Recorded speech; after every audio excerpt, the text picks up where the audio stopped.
right. I think if Amanda is the only one missing, and because we're past the top of the hour, we should probably go ahead and get started to honor everybody's time.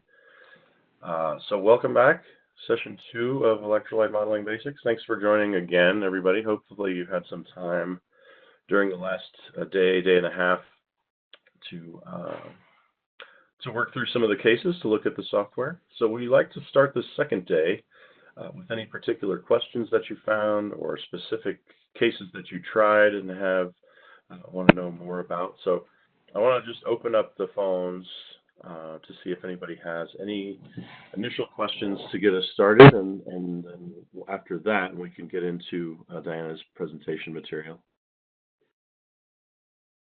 So it looks like pretty well everyone's muted, so if you can unmute if you need to ask a question, we'll go from there.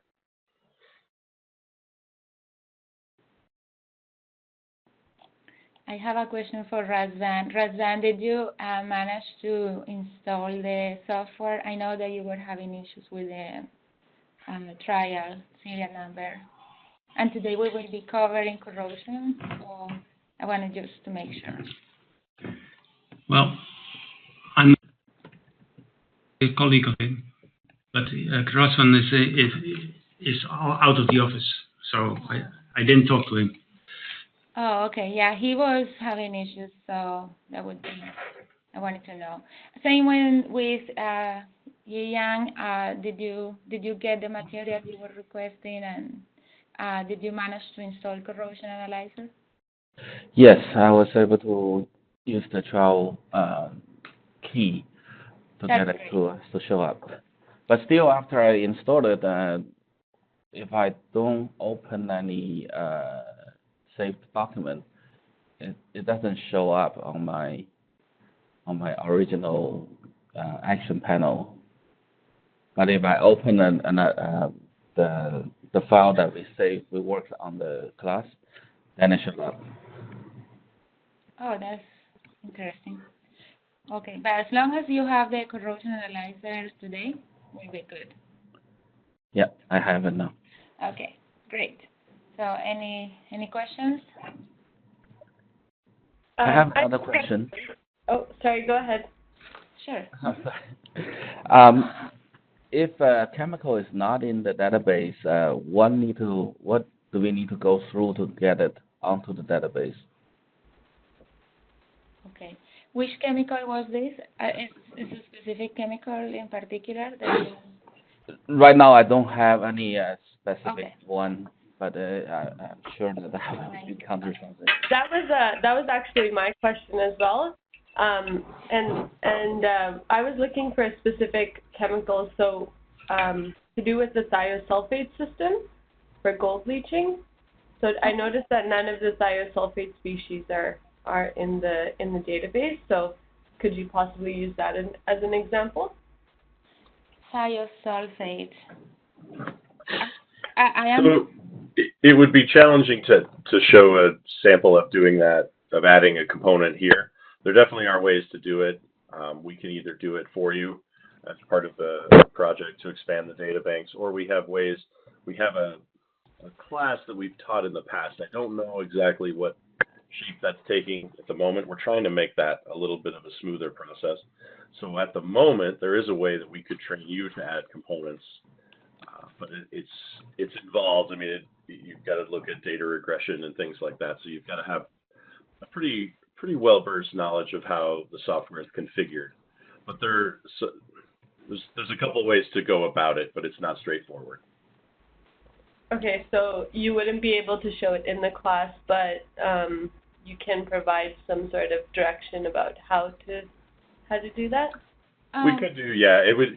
The reason that I thought not showing it today, other than if Diana wants to make a sort of really cursory mention, is that it does take some time. I mean, the way we would go about it is we look via published research for experimental data, and we try and fit that then via regression. So it's an involved process, and like I said, you have to know kind of the way the internals of the software work. So it's not immediately intuitive.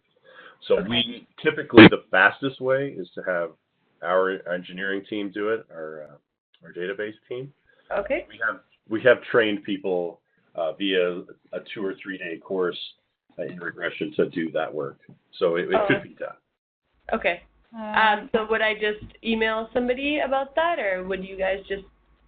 Yeah, you can email me. This is Mike, and if I'm not copied on there, I'll make sure to get my email out to everyone. But yeah, I can start that process and work with the team to see. Typically, what we do is just take it to them, try and get an estimate of what data they feel like is available, and then how much time they would need to put those in.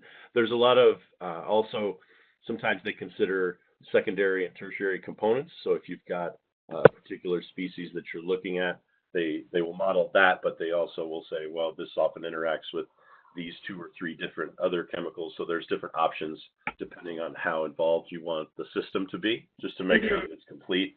So we can work with you to get specifics of what you're looking for sure. Yes. Okay. Awesome. Thank you. Yeah, I wanted to mention that because I was reading when you sign up for the class about the thiosulfate. Yeah. I make sure just to know if we had it, and I found that in our database we have the thiosulfuric acid. Mhm. We have that, and when we go through the water analysis, we also have the thiosulfate ion. So maybe we can, I just need to explore more with the gold, for gold extraction, if we have the complexes that is forming. Yeah. But the basics, the ion is there. I just need to figure out if we have the complexes that are forming. Actually, I will be showing today a case for gold extraction, but I will be using cyanide salts. And I will I will find out if we can do it with thiosulfate as well.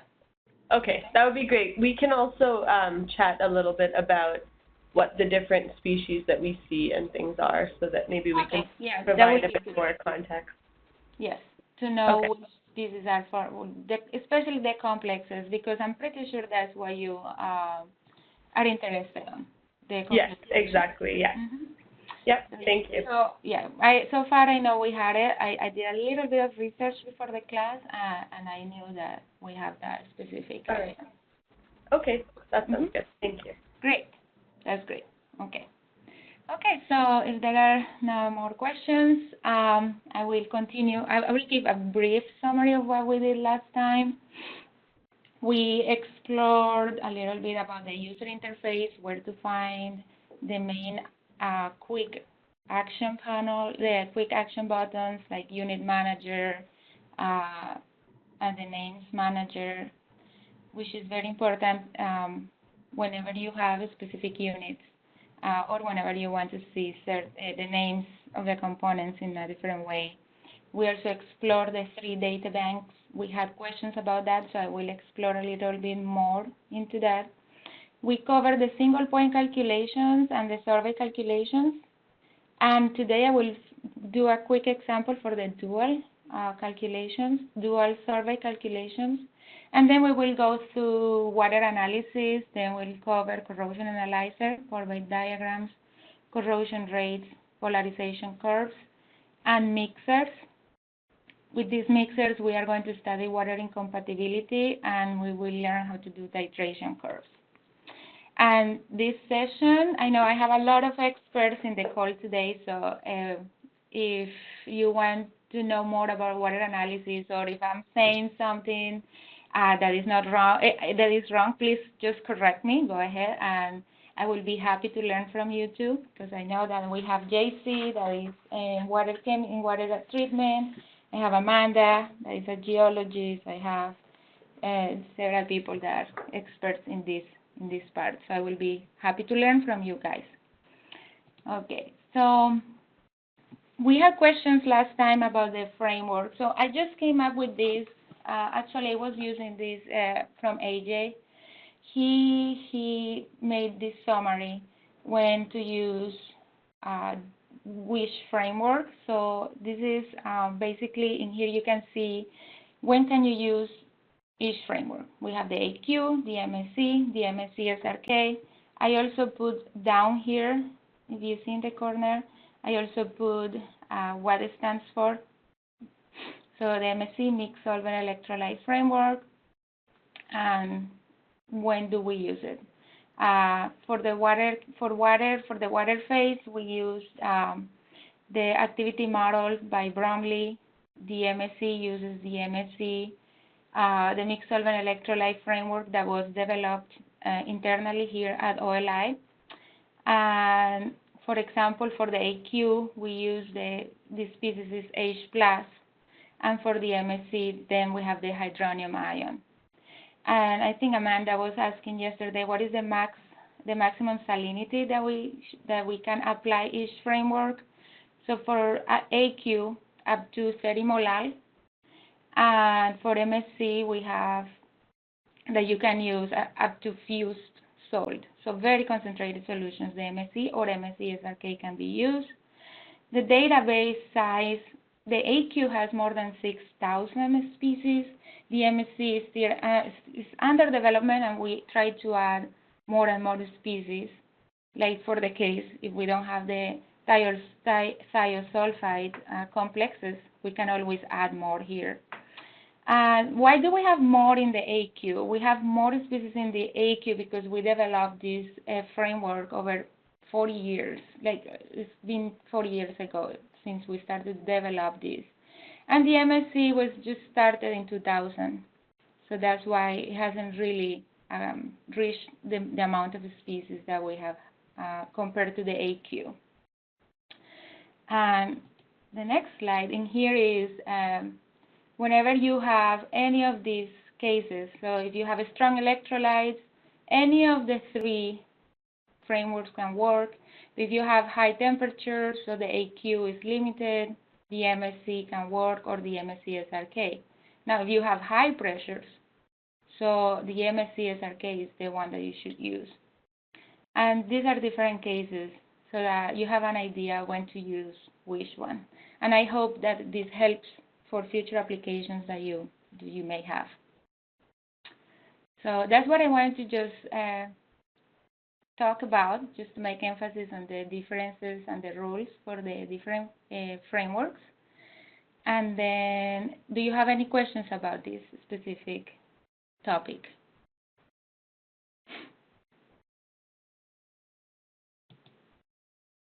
Okay. So today, I'm going to finish the part that is related to dual surveys.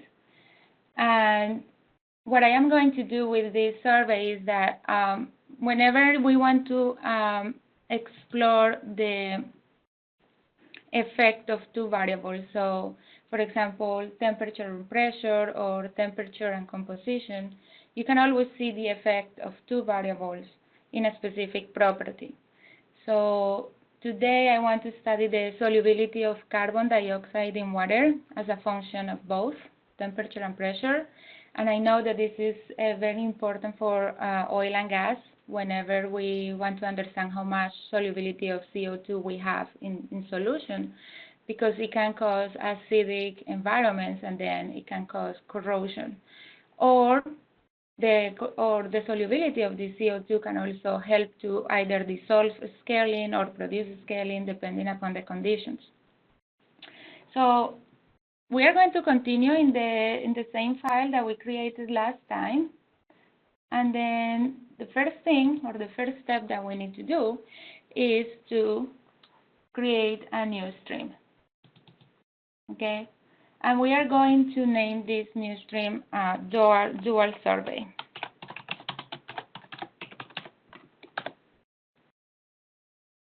For this case, since we are, I'm going to study the solubility of carbon dioxide as a function of pressure, I'm going to go to pressures up to 100. So I'm going to use the MSc SRK framework.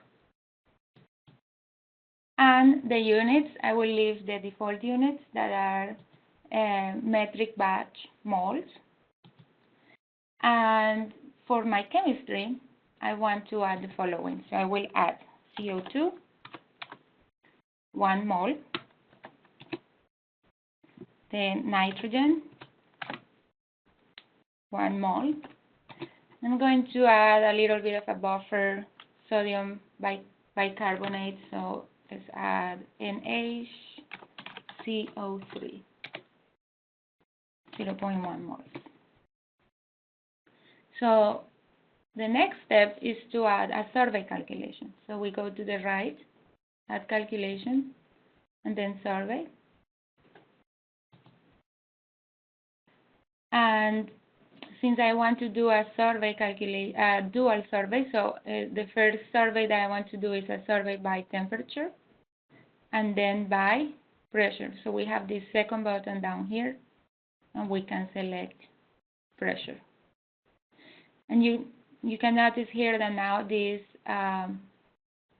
area, this option of vary, it's turned on, so you can vary these variables independently or together. So if it's independently, so the survey will go first, it will do the survey by temperature, and then it will do the survey by pressure. But if you do it together, so what it's going to do is that the first temperature and first pressure that you set up, it will calculate that first point, and then the second temperature and second pressure, it will be used, and then it will calculate that point, and so on. So for this case, I just want to do independently. And I'm going to name this survey calculation as CO2 solubility. And also, I want to change the temperature range and the pressure range. So let's go to the specs button. And this will open up my survey options. Notice that in here you see variable 1, temperature, and variable 2, pressure. And also you will see the calculation type. For the variable 1, I want to change the temperature from 0 to 120 degrees C. And let's create every 10 degrees increment. So that will calculate, it's calculating a total number of steps equals to 12. And let's go to the pressure. The pressure, variable 2, pressure. We are going to do the same. We are going to define the range that we want to study.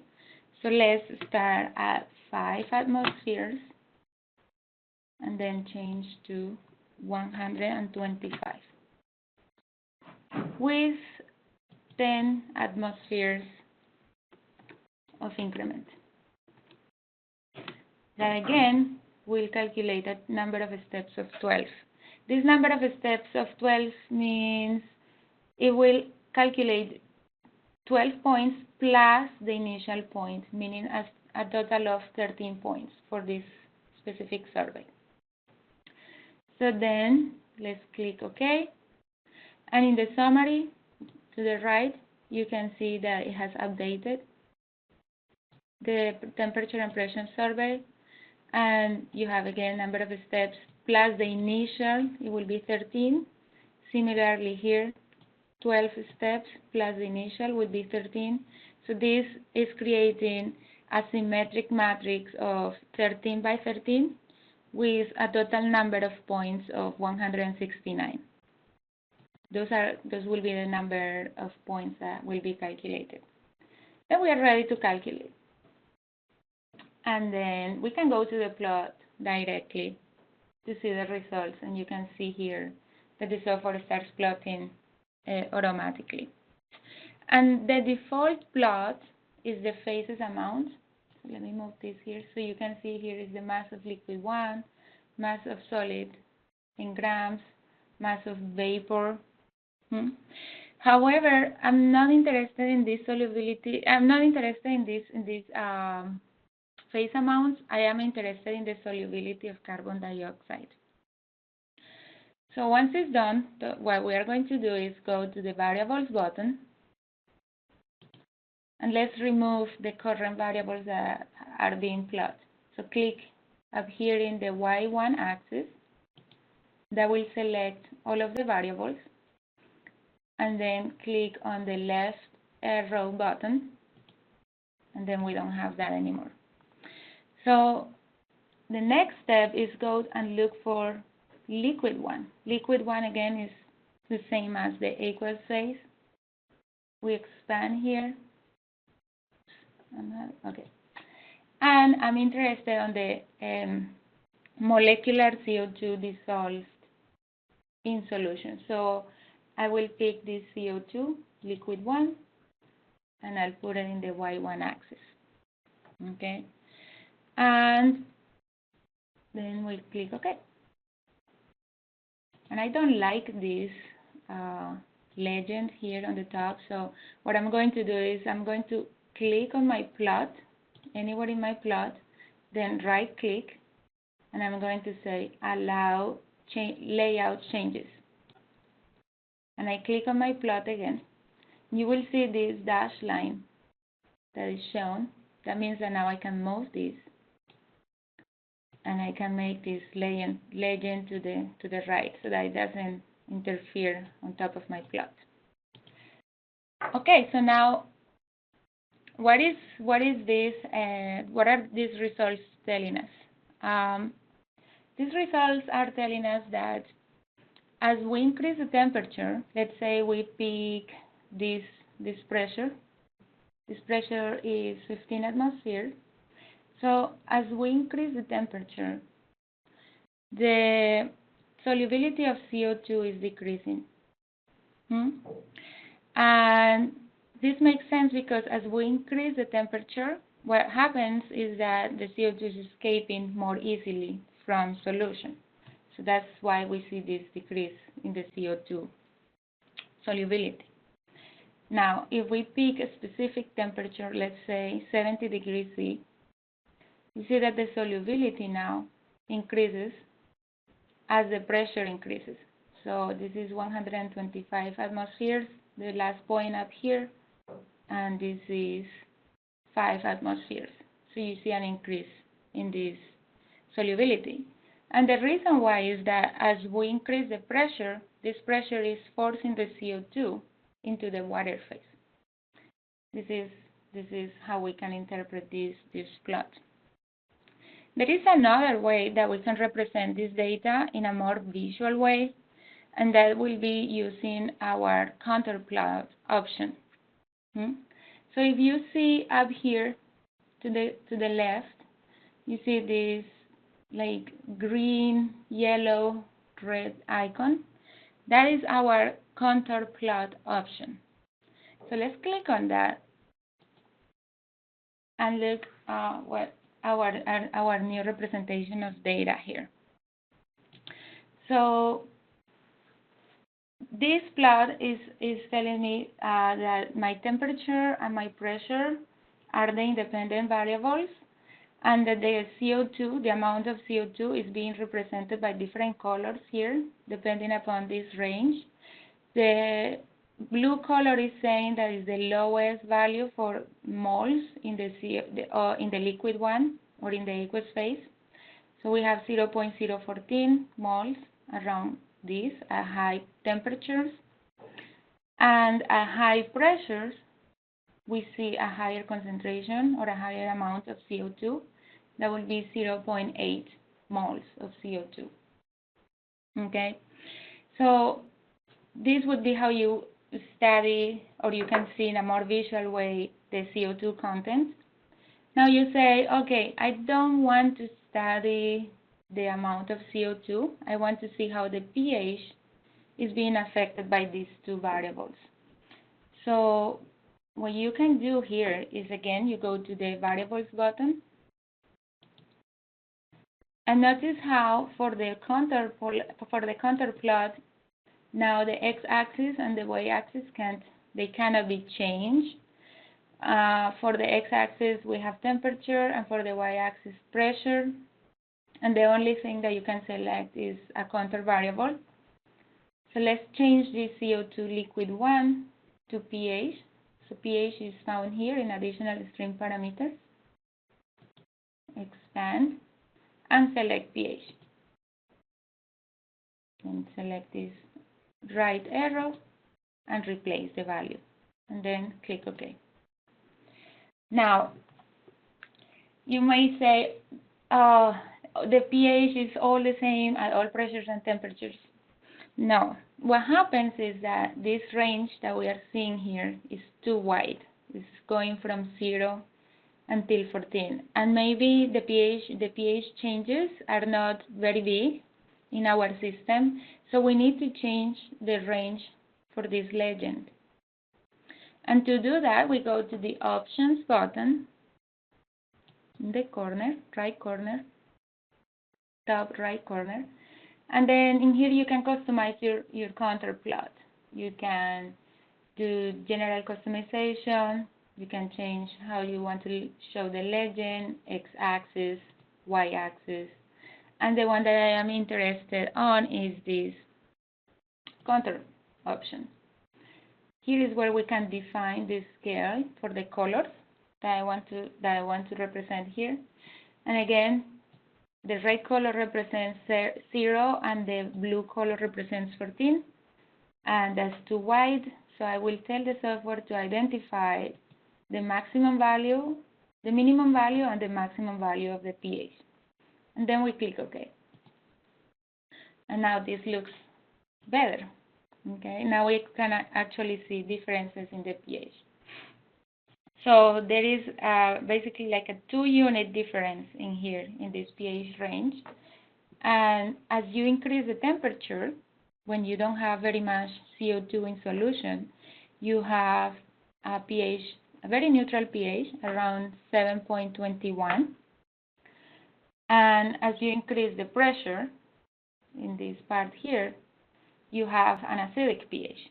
So that will be around 5.3, 5.4 pH.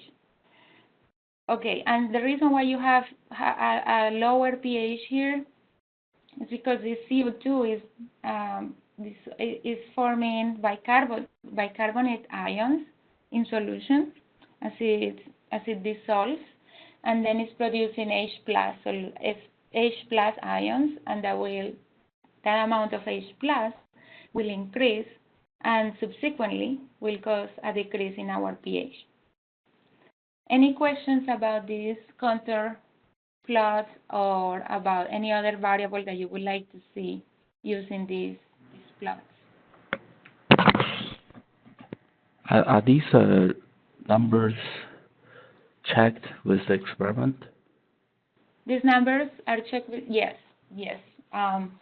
All of these, especially if I go back to the plot, this is pH, and I go back to liquid 1 for CO2. These values at different temperatures and different pressures. Yes, what we do is that we go through peer-reviewed data, and what we do is we use that data to validate our model and make sure that it's predicting what is seen experimentally and in the field. So yes, they are. We use lots of data from experiments and peer-reviewed papers. Okay. We have what we called validation plots. So whenever a customer is studying a chemistry, sometimes they also wonder if this model is predicting the system correctly. We have those validation plots to support that the model is actually predicting values that are representative of experiments and values in the industry too. Not only in the experiments, but also in the field. Okay, but I seem to remember on some of the experiment that I measured, it was close to 4. For what composition? For the pH. Oh, okay. And it was a specific temperature. Do you remember the temperature and pressure? Temperature is probably somewhere around 60 or 70 degrees C. Okay.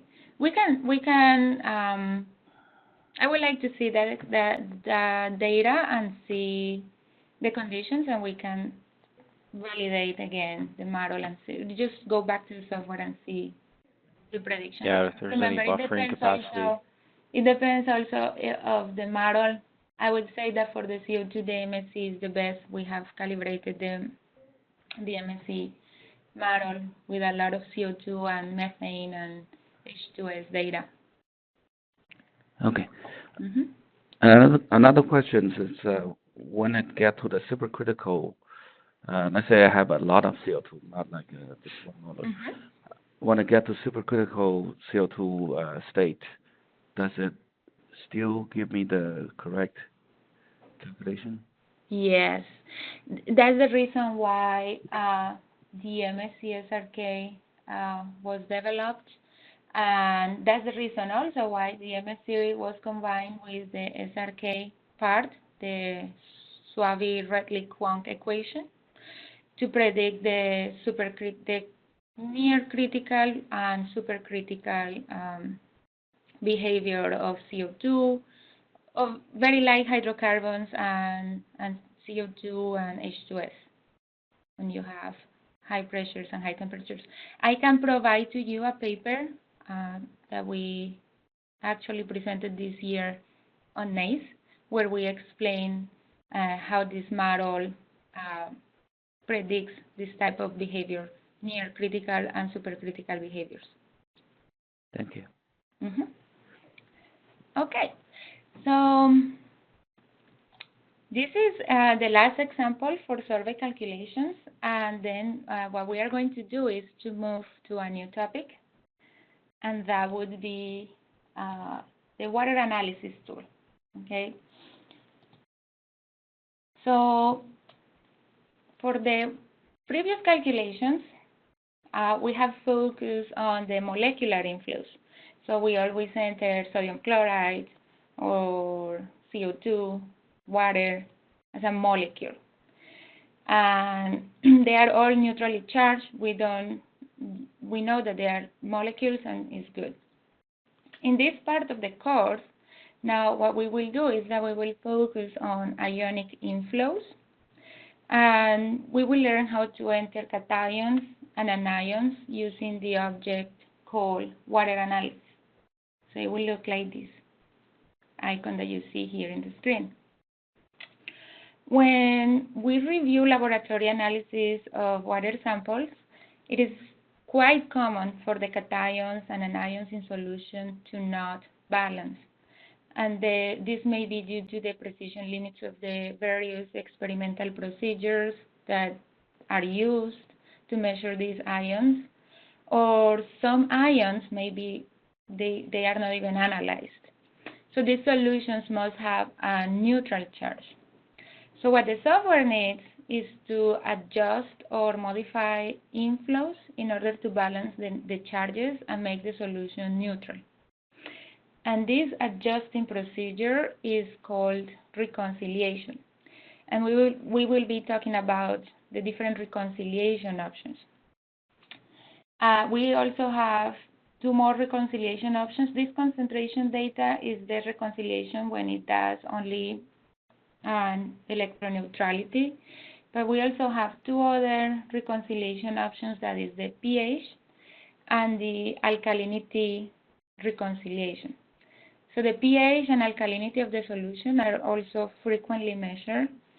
However, again, since this is an experimental measurement, it's subjected to errors, and the pH and alkalinity values that are calculated by the water analysis tool may be different from what is measured experimentally. So the software also can reconcile for this pH and this pH and alkalinity difference. So with that being said, the software will offer these three different reconciliation options to match your experimental data. And what we are going to do is we are going to learn how to use each one of these reconciliation options. And we are going to learn also how to analyze them and then convert them into molecular streams. And once we convert them into molecular streams, then we can perform any type of calculation. We can do single points, survey calculations, corrosion rates, etc. So let's go back to the software, or let's go to the software. And I'm going to create a new file because this is the second day. So let's create a new file. Let's name it, just go File, Save As, and let's name it, let me just put it here. What is it? Electrolyte basis. Okay, let's put here Electrolyte Modeling Basics, Day 2. Okay. So the tool that we need for this specific example is going to be the Add Water Analysis that you see here, the third option in my Actions panel, Add Water Analysis. You can also go to the Streams, up here in the menu, Streams, Add New Analysis. And that will create the Add Water Analysis object in the Navigator panel. So this water analysis, you see that there are 5 different options or 5 different grids in this water analysis where you need to enter your data. So the analysis parameters grid is where you enter the conditions at which the sample properties were measured. So the default values or the default numbers are 1 liter, 25 degrees C, and 1 atmosphere. The next grid is recorded properties. And here is where you enter the measured properties of the solution. And these are total dissolved solids, measured pH, measured alkalinity, density, and specific electrical conductivity. You can always change the units, these default units. Sometimes people prefer carbonate per liter, milligrams of carbonate per liter for the measured alkalinity. And what you can do is just click on the blue hyperlink and then go to the alkalinity option and change it to milligrams of carbonate per liter, and then okay. Similarly, you can do with density, specific electrical conductivity, and the other options.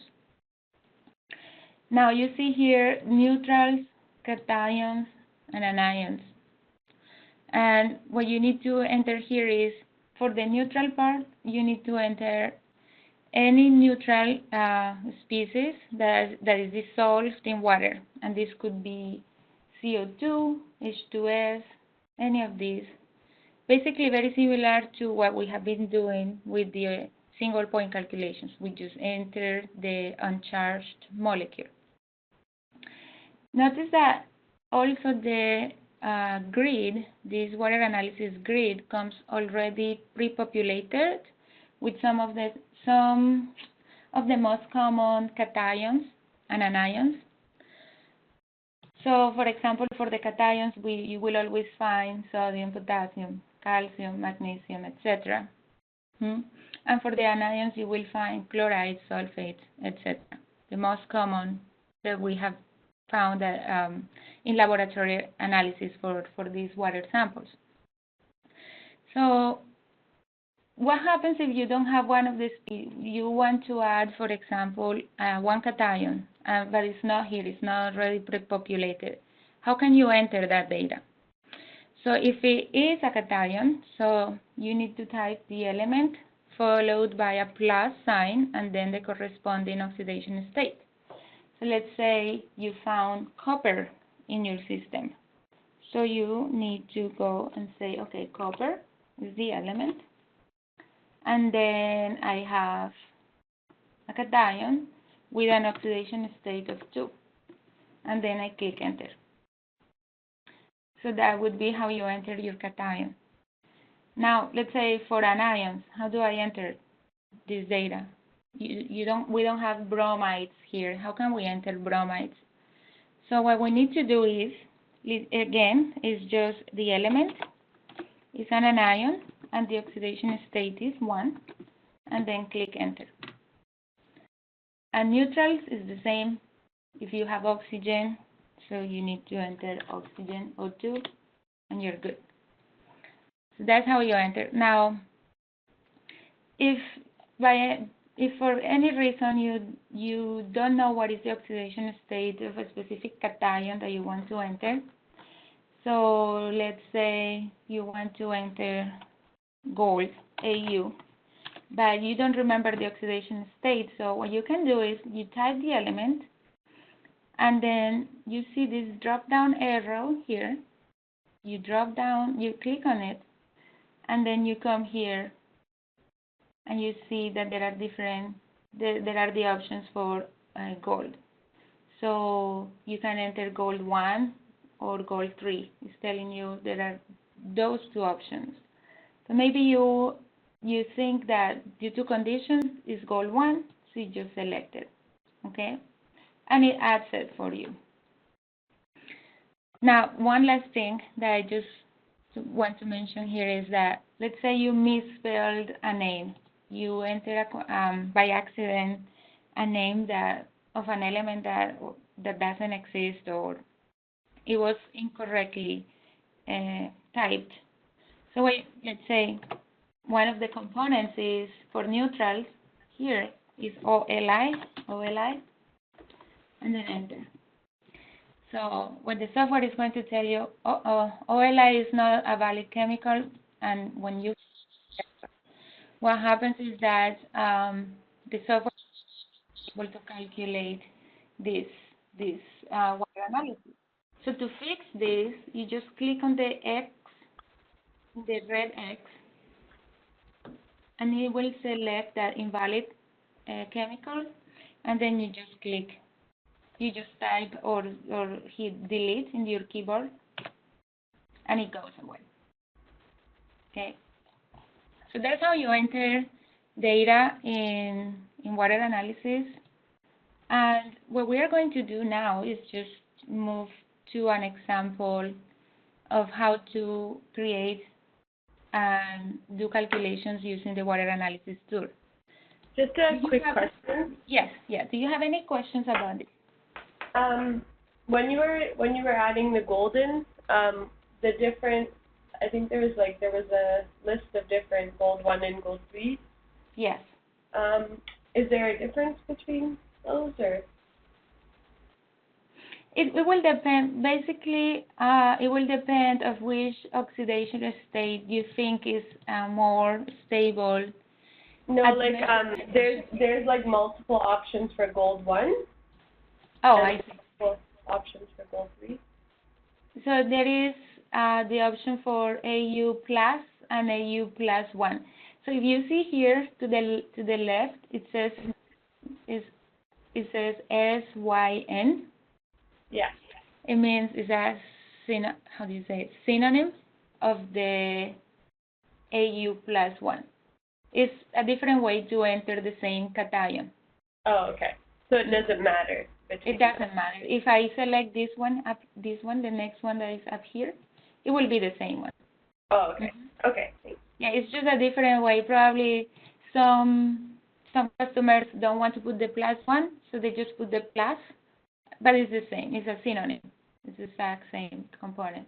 Similarly, if you see for the plus 3, you see 2 options, but one is a synonym. So if you enter this one or enter this one, it doesn't matter. It's the same cation.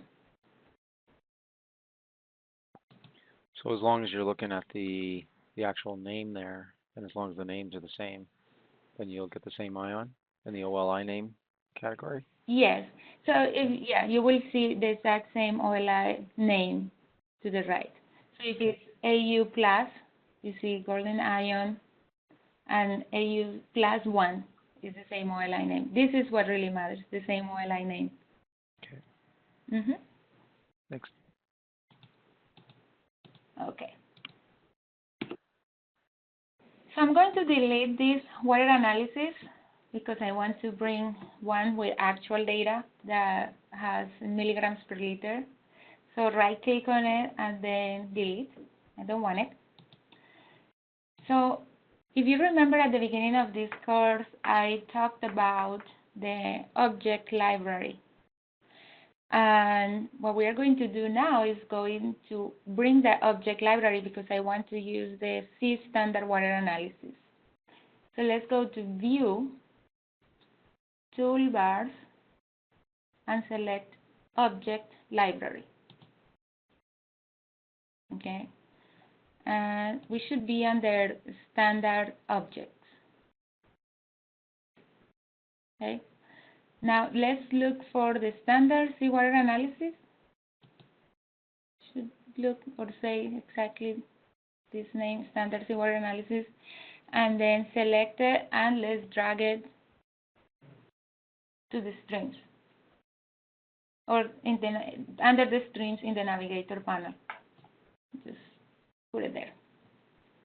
Okay, so I just don't want that it says water analysis -1. I will delete that. So we have our standard seawater analysis here. And if you see here in the grids, in the different grids, we have that it has this amount of neutrals, these cations, and these anions. This has been already, the concentrations have been already entered. That's good. However, this is an incomplete analysis since you see there are no recorded properties for this water analysis.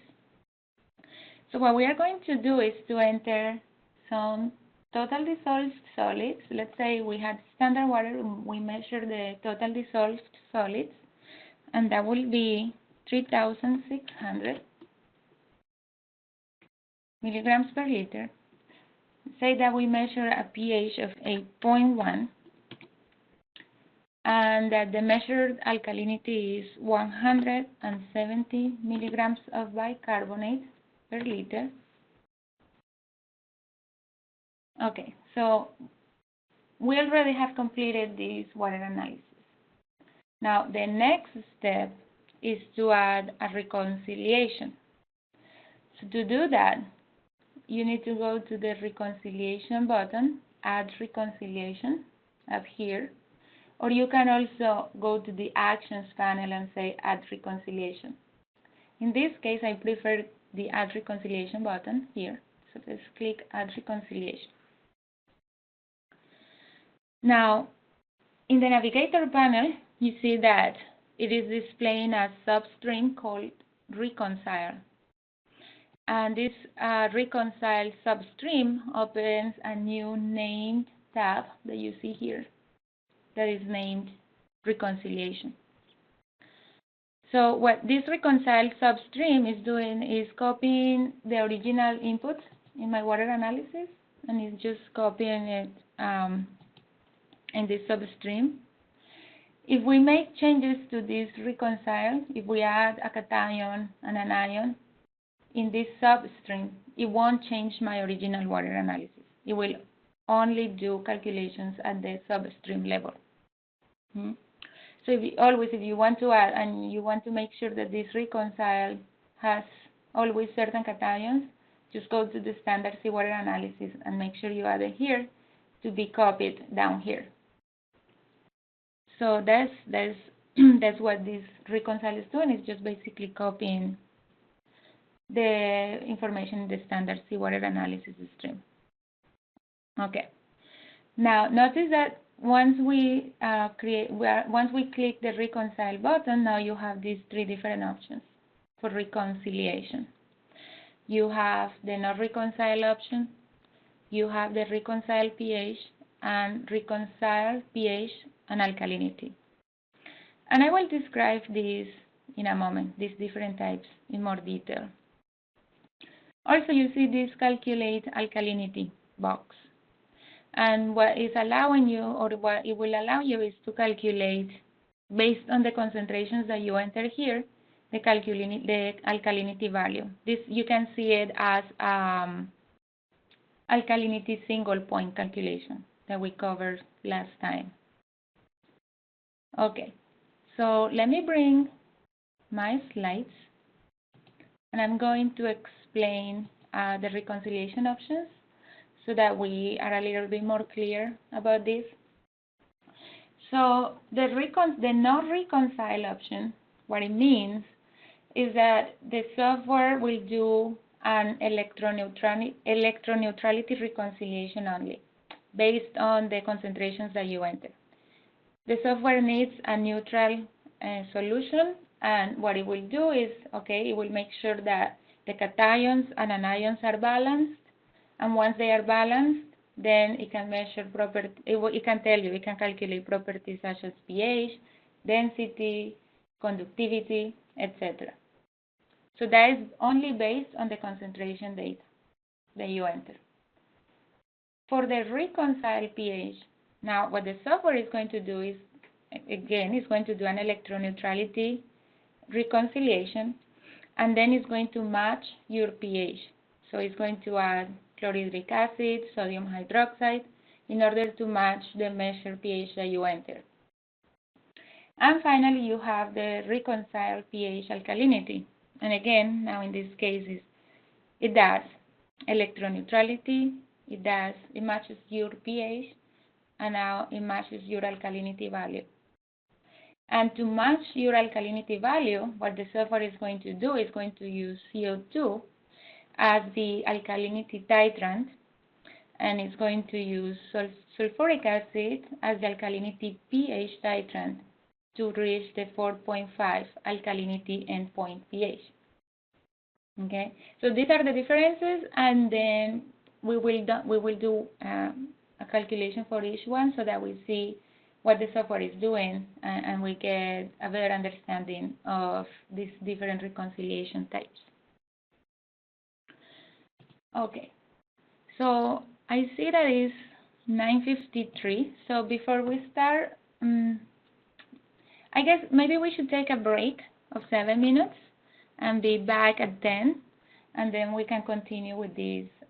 We will do the not reconcile option, and then we will go through the analysis. So I'll meet you in 6 minutes at 10 a.m. and we can continue. Okay? Thank you. Sounds good.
Hello.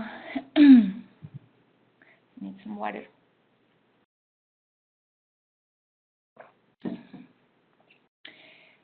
So, the people that is back, could you please say, I'm here?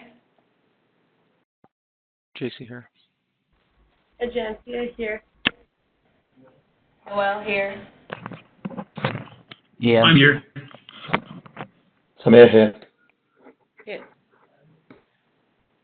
So, who are we missing? I think everybody's here. No, I want JC. Okay. Good. So the last part that we said is that we are going to continue doing the not reconcile option here for the water analysis. So once more, what the software is going to do is use only this concentration data that you enter for neutrals, cations, and anions, and do a electroneutrality reconciliation. So one thing that I want to do is call this reconcile option here. Let's name it not reconcile. And we are ready to calculate.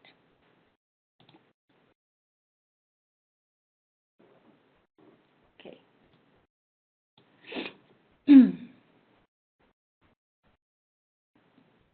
Oh, I forgot one more option that I want to turn on because I will also be describing that option. So let's go to the calculation options icon up here. Just open it. And what these calculation options is going to allow you is to turn on or turn off different properties. So for this case, I want to turn on the pre-scaling tendencies. These are important because these are the saturation ratios that are going to tell me if a specific solid is going to form or not. So we need to turn them on. By default, they are off because they take a lot of calculation time. And then let's click OK. And then click Calculate. Okay.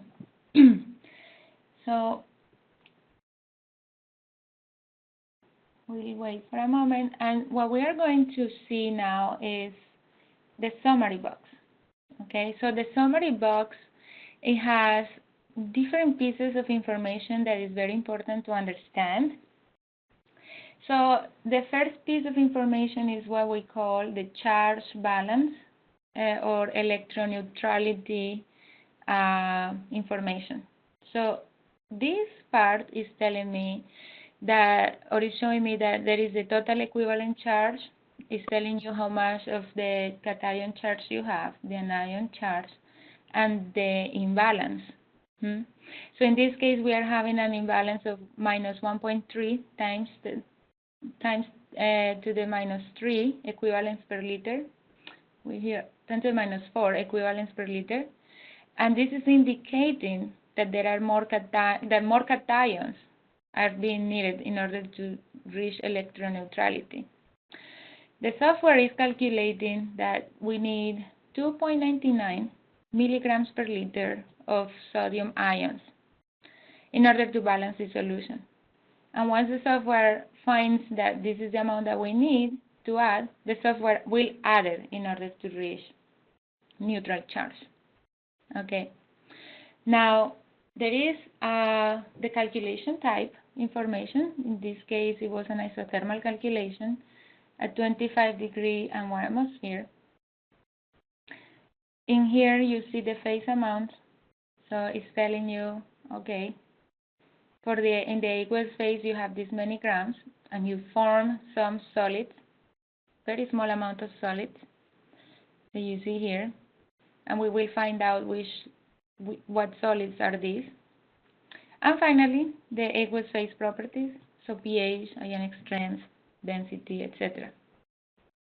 Notice how the pH predicted a pH, the software predicted a pH of 7.53, and we measured the pH being 8.1. So again, this pH is only it's calculated using only the concentration of these ions, and that you see a difference between measured and a calculated pH. So that is this part. This is where you find this type of information. I have a question. Sure. So, looking at the TDS of the stream, 3,600 milligrams per liter, and then looking at the cation anion summations, I mean, those numbers don't add up. So what is the software doing? Yes. Well, for the TDS calculation, what the software is doing is using, and I forgot the name of the standard, but it's an ASTM standard where it says that you need to heat up the solution, and whatever is left, it is the amount of, or that's the total dissolved solids. I really don't remember the standard, but I know it's a standard. Yeah. And that's what the software is doing. What the software is doing is heating up the solution up to 180 degrees C. And whatever is in the solid phase, that will be the total dissolved solids. Again, let me take notes of that, and I can send you more information about that. This is JC, right? Yeah, it's just when I add up, you know, obviously even just sodium and chloride, right? I get a number that's significantly higher than 3,600. So yes, we have had that question several times, and in the past we used to add those values for the TDS, but that's not how the standard really measures the TDS. So we use the standard for that. Okay. And I will send this standard for you. Not the standard, but how do we do the calculation in more detail. So basically, so I guess the question is, it's reconciling the cation anions below, not the TDS and the recorded properties necessarily. It's not in this calculation. It's not using recorded properties. Okay. At all. Not at the moment. No. Okay, that's what I'm. Yeah. Thanks. No problem. Okay. Yeah, hi Diana. I'm sorry to interject. Yeah, that's just a typo because that'll be 36,000 for seawater. So I just noticed that. 36,000. Yeah. Since that's a measured value, that's what we would. So it would be a it's somewhere. It varies between 32,600 and 36, depending upon the ocean. But yeah, that's the. Okay, this is the typo. That number. Yeah. Yeah, that's what I would have expected. I wasn't sure of how the software was managing that difference. That's all. Okay, cool. Thanks. Oh, okay. This is good to know. Okay, so now okay, we are done with the summary. Now, what we are going to do is go to the report tab here. And here we are going to start seeing more information. You will see that in this report, you will see the reconciliation summary, stream inflows, and charge balance. This will be the 3 new tables that are added for this report. So you will see these are the measured values, these are the calculated values. They differ here. And you also see this is the charge balance. It's telling you, okay, we needed to add this many sodium ions. And the difference really is not that much. It's 0.03% in order to make your solution neutral. And what I really want to see here is the scaling tendencies table. And in this scaling tendencies table, you will see 2 values.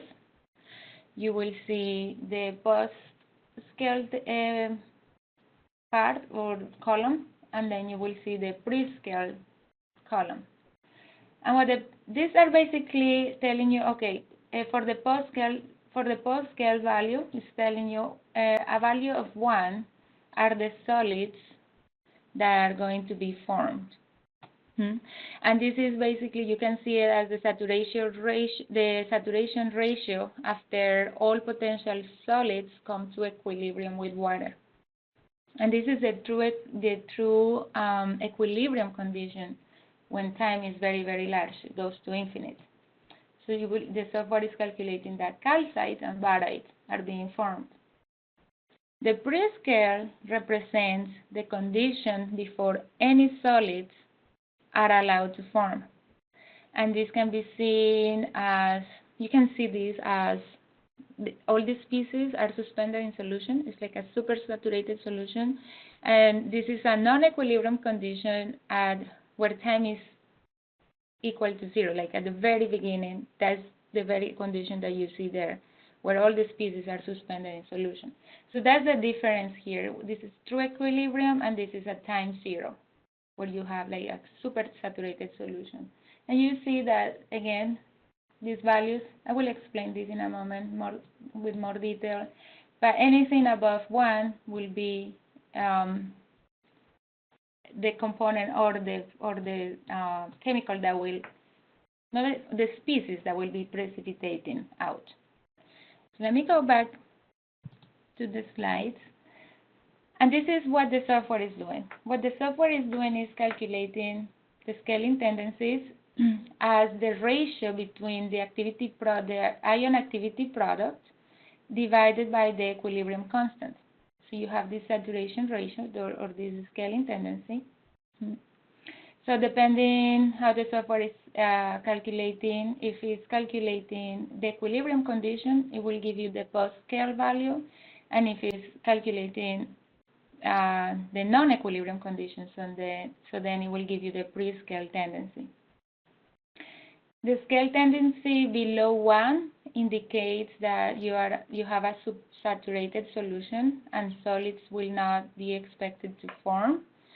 When you have a scaling tendency for a given mineral equals to 1, it indicates saturation condition, and it means that the mineral is in equilibrium with water and a solid phase has formed. And then when scaling tendency is above 1, it means supersaturation conditions and the solids will form. So again, the pre-scaling condition will use the exact same saturation ratio here, or the same equation number 1 to calculate the pre-scaling tendency. But the pre-scaling tendency, again, is like, it can be seen as the species were suspended in solution. Now, regarding the scaling index, also known as the saturation index in the literature, is calculated as the log value of the scaling tendency. So, any questions about this definitions that we are using here for scaling tendencies and scaling indexes? I know that they could become a little bit confusing sometimes with the post-scale or pre-scale tendency. So I just want to make sure they are clear. So again, in here, in this post-scale tendency, we have the calcite and barite has been formed. Now, how much of these solids have been formed? So to see the concentration or the mass of these solids, what we need to do is to go to the species output through species table, and then we will look for the composition of these solids. So in here, I have that calcite, so this is the solid column. I have that calcite has formed 39.2 milligrams per liter, or has that concentration. And for the barite, down here, so then you have a very low value of 0.03 milligrams per liter. Okay, so that is the not reconcile option. And I also want to, sure, a question?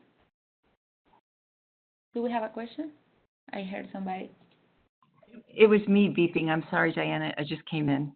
Oh, I see. Apologies. Yeah. Okay, no problem.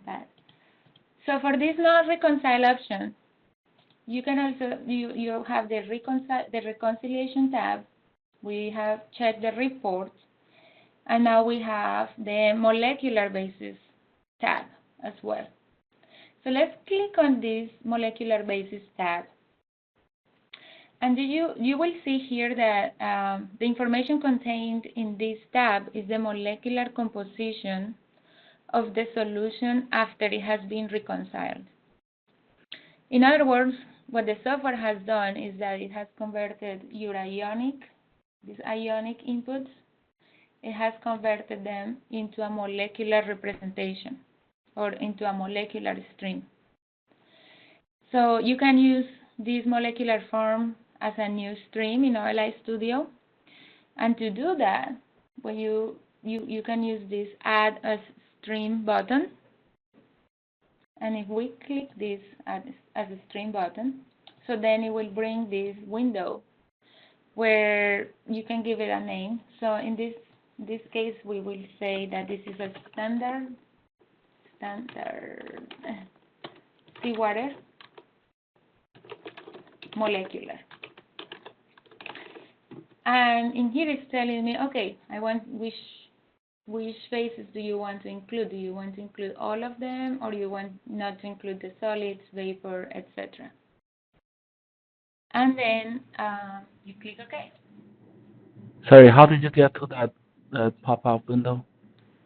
So down here in the molecular basis, you see this Add as. Oh, okay. And then it creates a molecular or a stream. Molecular stream in your navigator panel. Okay.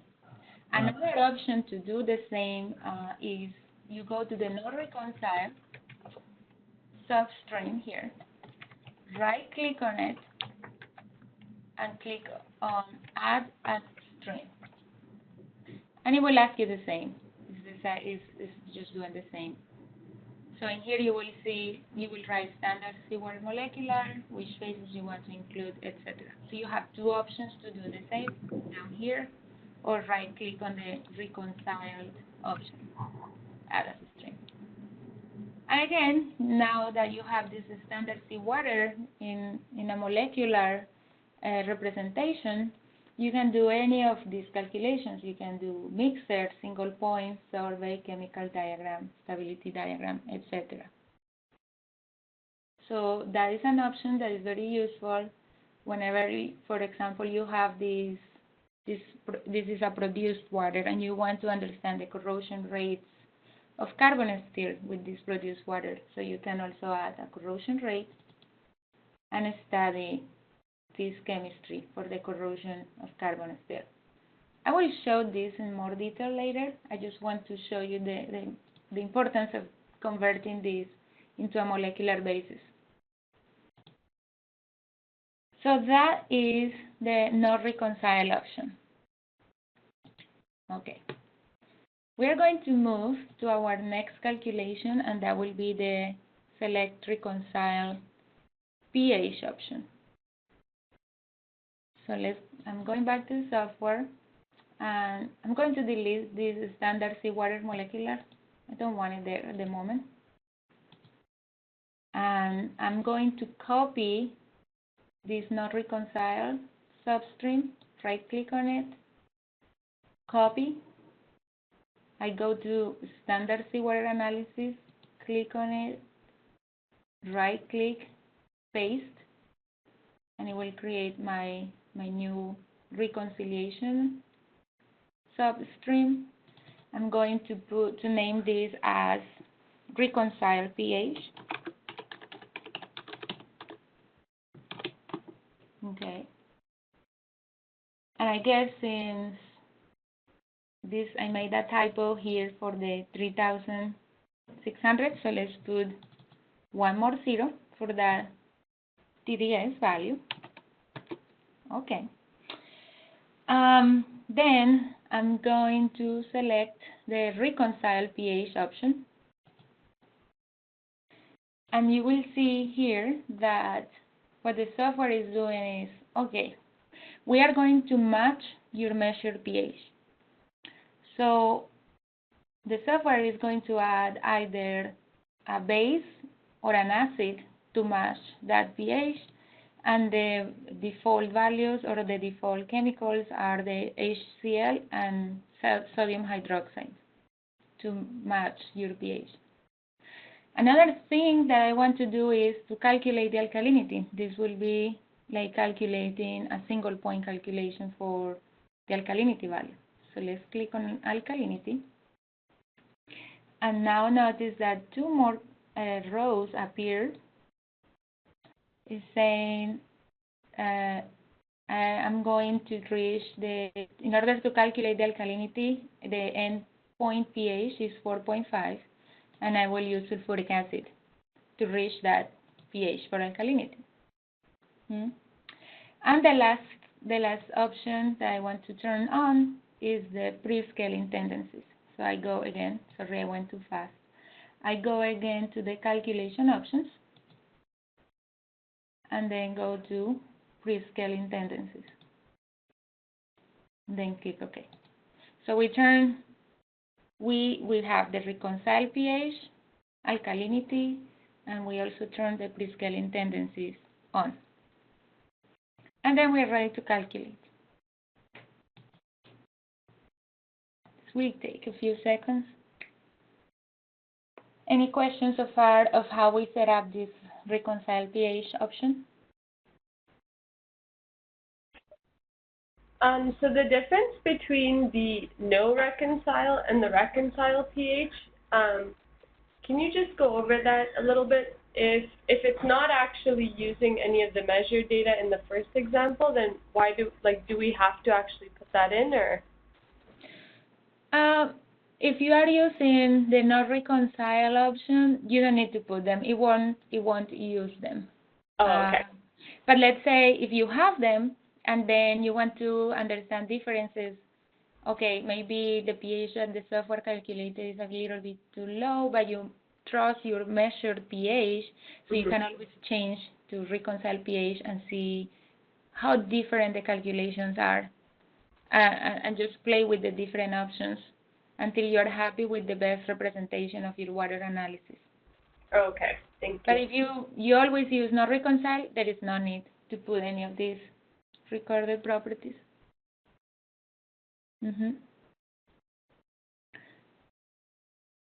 Okay, so yeah, I mean, you can. So one more question. Sure. What's the difference between the alkalinity pH titrant and the pH acid titrant?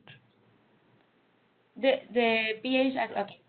So this pH acid titrant is used only to modify and reach the pH that you say is 8.1. Okay. So if we calculated before in the not reconciled that the pH was like around 7.5. So it means that in order to match your measured value in this reconciled pH, we need to add a base to increase that pH. So the software will add the base titrant only for pH. Now, for the alkalinity value, the endpoint pH is 4.5 to calculate the alkalinity. So the software is going to use sulfuric acid to calculate that alkalinity. And the amount of sulfuric acid that the software is using, or that the software uses, will be converted into the alkalinity value.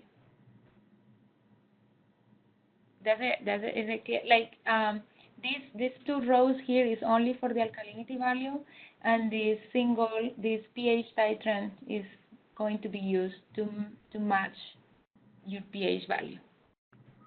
So they are different. Okay, I guess why we have to use different ones? I can use HCl as well, right, for the alkalinity titrant?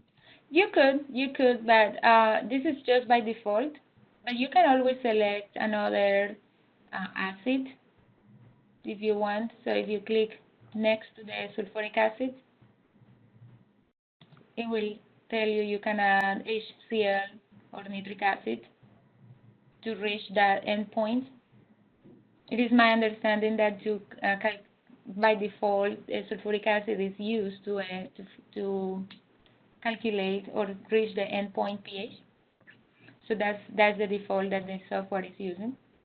But you can also change, you don't want HCl for as an acid titrant, you can also change it to another value, same as sodium hydroxide.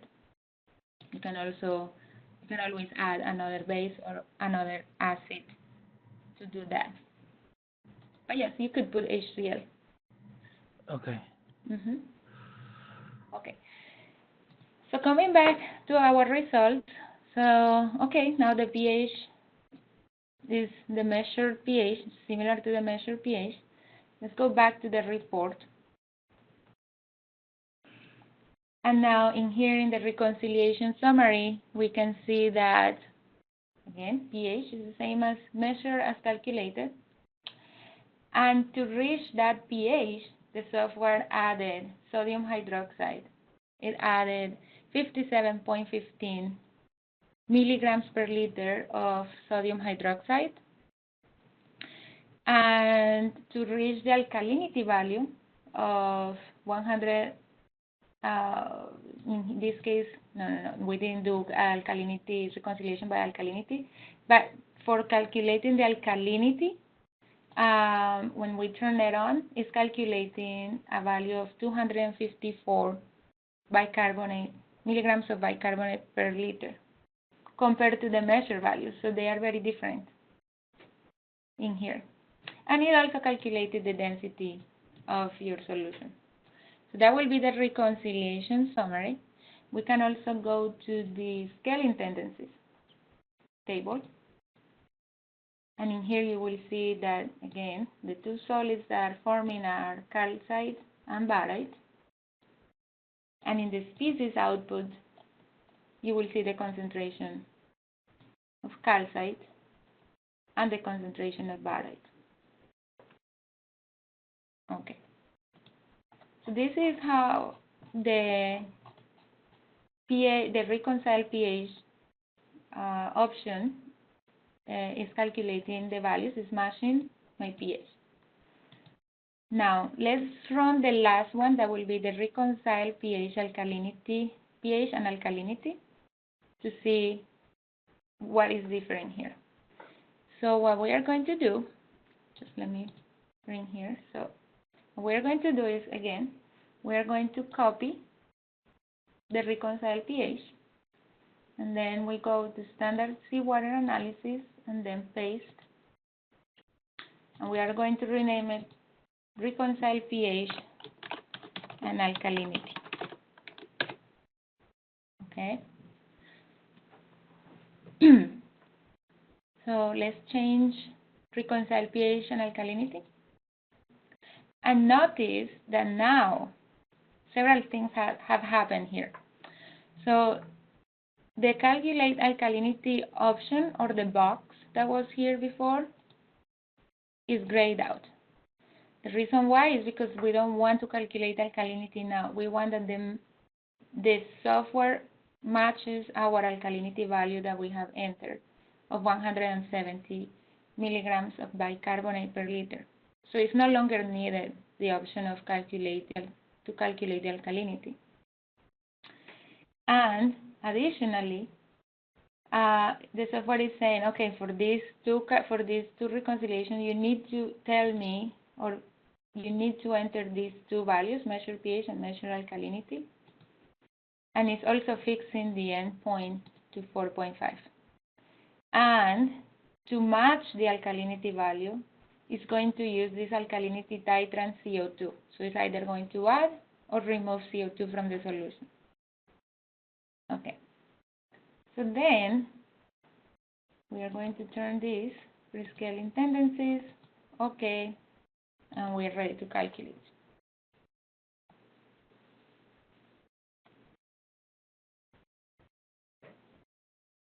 This will take a little bit longer because we are doing more reconciliations and more, and we are adding also the prescaling. Okay.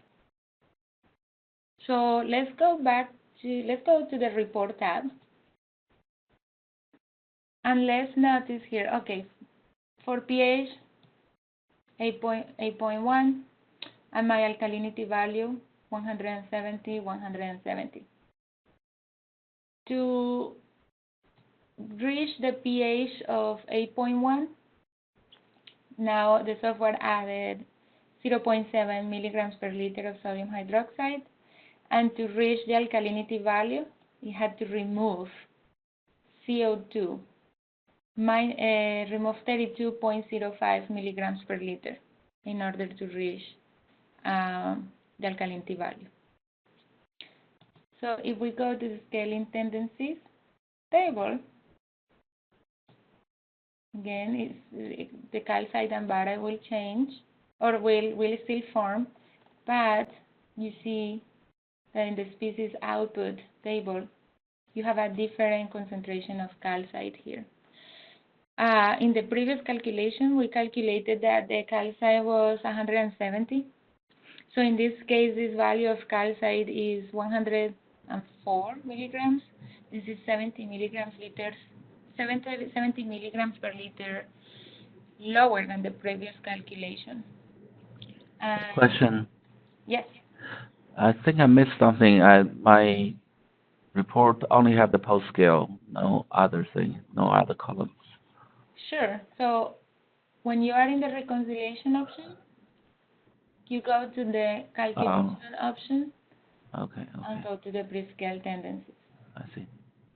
Thank you. No problem. And you should run it again. Just Yeah. okay.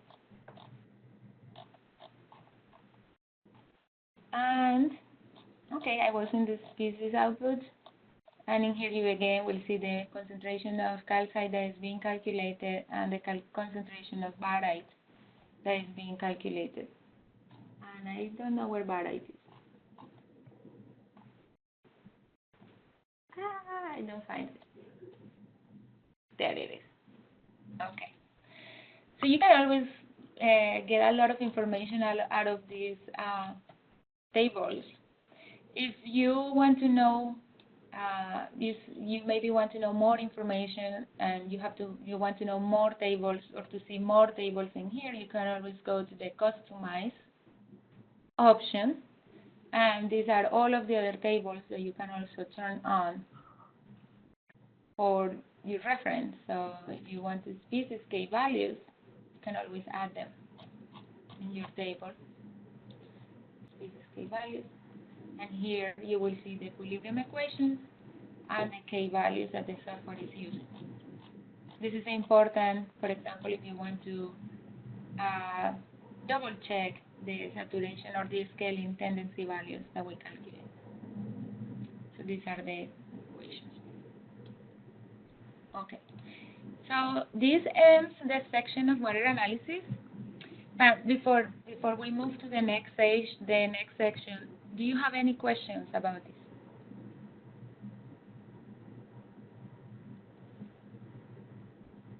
I'm going to save.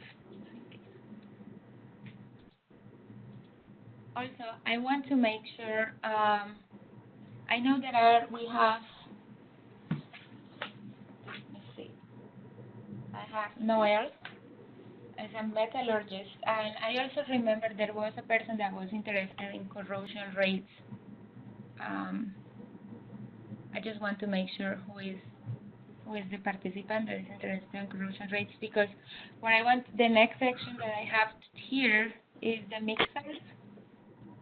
So for the mixers, we will learn how to do, we will mix two incompatible waters, and we will do that study, but I don't know if I should put this at the end and move to the corrosion part. So I don't know. What are your suggestions here?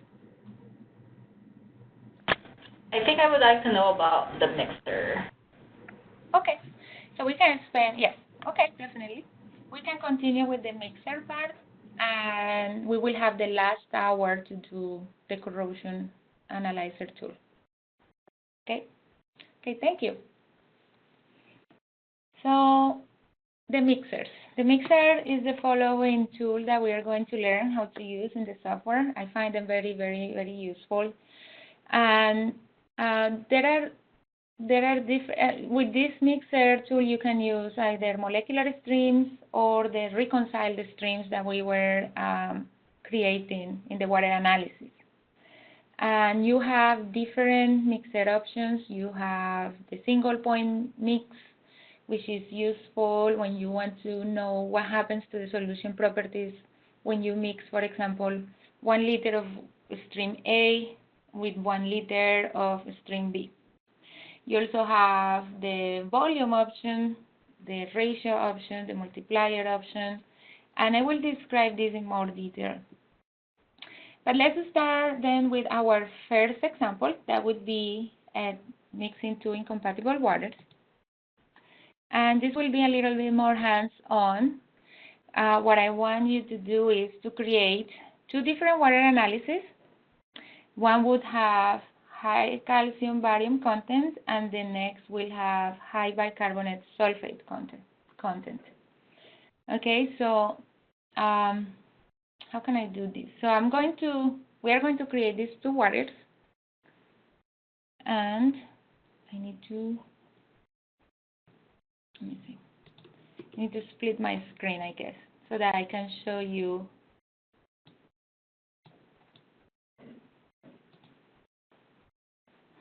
Is it too small for you to see this, or I want you to see this, 2 high calcium barium and high bicarbonate sulfate water, so that we can start entering in the software? It's a little small. Okay. Okay, so let me just create it in my screen, and then I will give a little bit of time. Okay. So the first step that we need to do is to create a water analysis. And in this water analysis, let's call it high calcium barium. And I'm going to do this very slowly.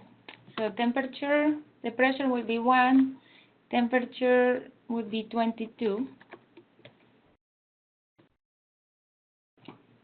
Pressure 1, liters 1. Okay, the dissolved solids 35,000. pH, the measured pH is 6.3.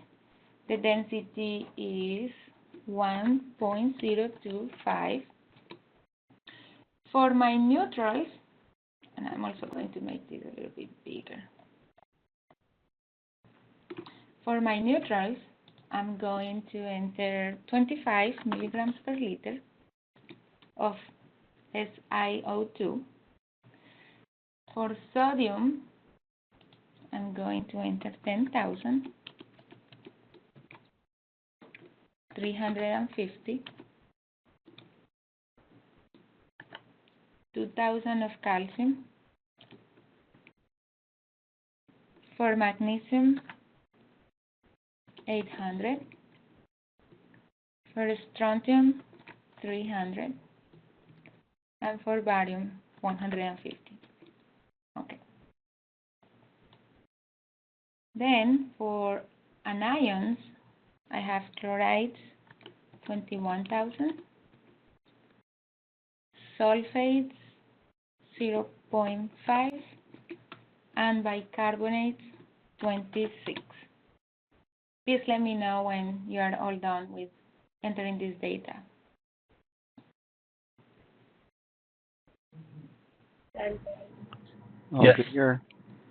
Okay, good. So that would be our first water analysis. Now we are going to add another water analysis.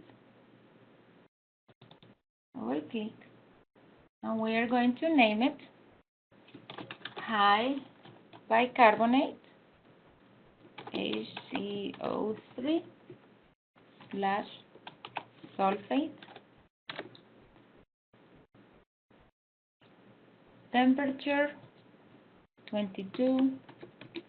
Let me put this bigger again. Temperature 22. 1 atmosphere. We have the TDS is 61,000. pH is 7.8. Alkalinity is 900. And my density value is 1.042.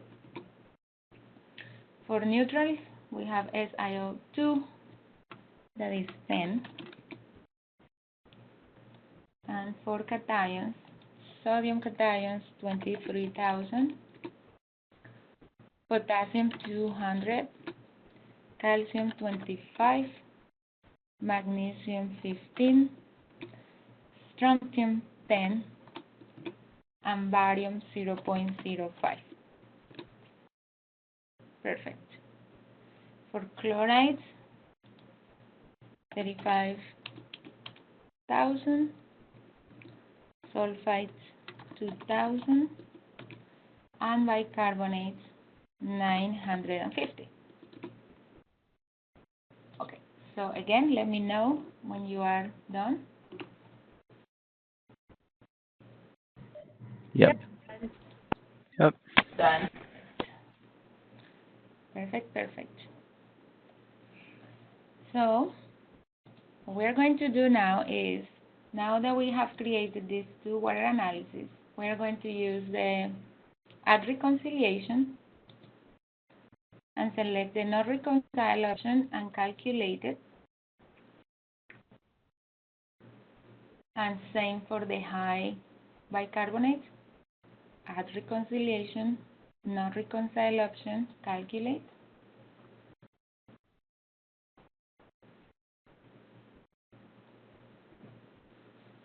And the next step, because it's important for the mixer, is to change the name of this high calcium bicarbonate reconcile. Let's put, what can we name this? We can name it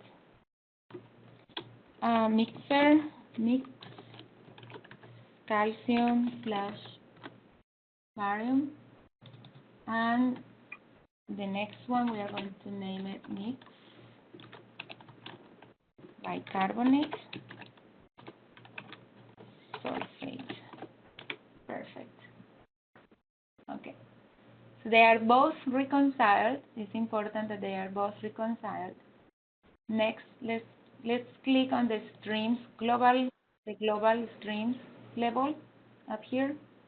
This will bring all of our actions panel and all of the actions. And now click on add mixer.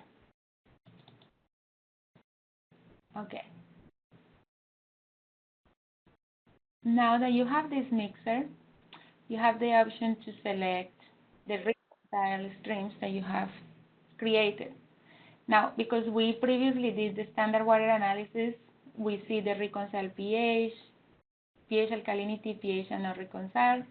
Also notice that you see the AQ in front of it. Is telling you that if you're going to mix something, please use the same thermodynamic framework.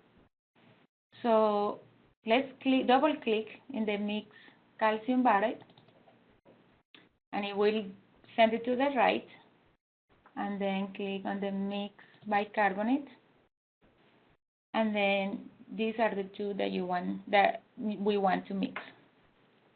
Okay. So again, there are 4 different types that you can mix using these mixer options. To the right, you can see the mixing method. You see that there is single point mix, volume, ratio, and multiplier. For this first example, let's do the single point mix. So now, regarding the interface here, you see that the stream parameters for both samples, this is stream parameters here, stream parameters for the mixed calcium barite and the mixed bicarbonate sulfate, they are in yellow. They are highlighted in yellow. This indicates that they cannot be edited, and each water sample has an inflow also of 1 liter.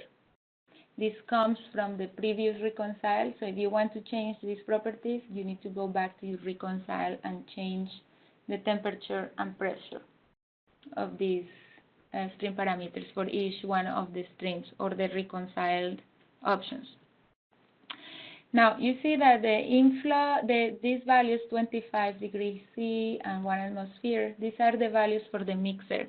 So you can edit this, and it means that you will be, in this case, the default is 25 degrees C and 1 atmosphere for the mixing option. So it means that the mixer will mix these two at 25 degrees and 1 atmosphere. It will increase the temperature from 22 to 25 to do the mixing. Let's mix it at the same temperature. So let's enter 22. That will be the value. The next thing that you can see is that you see these multipliers here. They can also be edited. In this case, it's saying 1 to 1. So we are going to mix 1 liter and 1 liter. But you can change this up and down and see the effect of mixing 1 liter of this stream, calcium barite, with 2 liters of this stream. And the last thing I want to mention here is that you also can change the type of calculation by default. As you may know, at this point, it's always the isothermal calculation, but you can do any of these options. Dew point, bubble point, vapor fraction, isochoric, etc. Okay, so click Calculate to mix this sample and see what we obtain. Oh, I'm sorry. So in here it's telling you by mixing 1 liter of this solution and 1 liter of this solution, you are obtaining a pH of 6.7. And also for the calculation results, it's saying that the temperature was set at 22 and the heat duty of this mixing was 38.2 calories.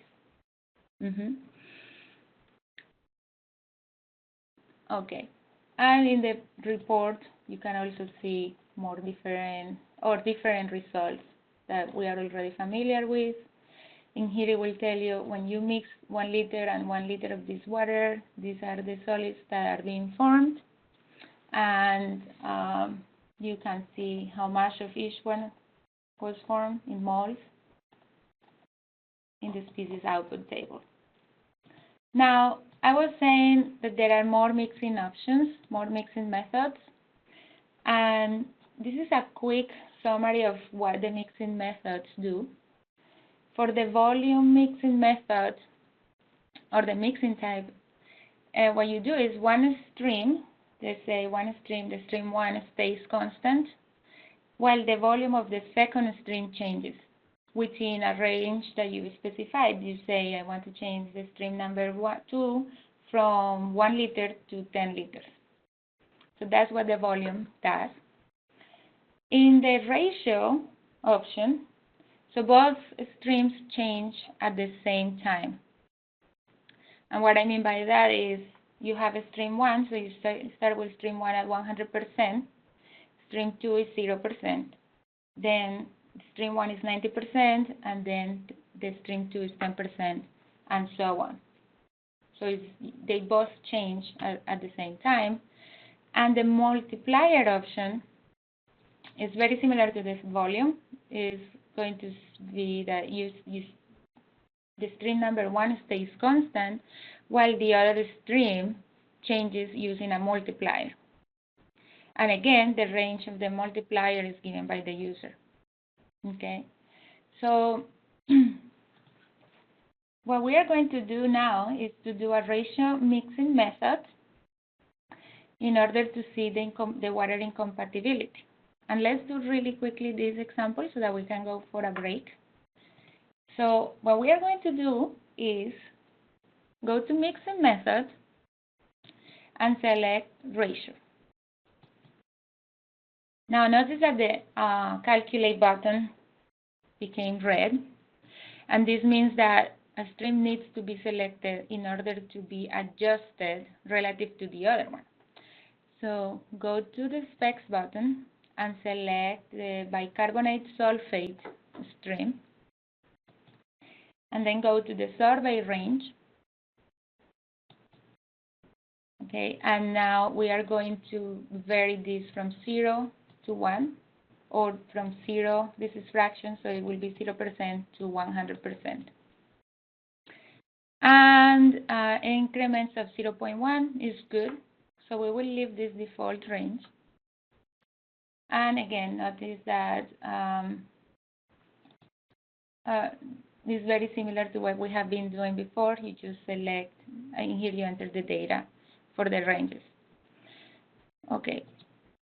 Now, once you click OK, you are able to calculate this, and notice that the mixed bicarbonate sulfate became yellow, meaning that now this is going to be varied, and this one will stay constant at 1 liter. Okay. We want to calculate prescaling tendencies. Let's go to the options, calculation options, and turn on prescaling tendencies. And then click OK. And then we're ready to calculate. Okay.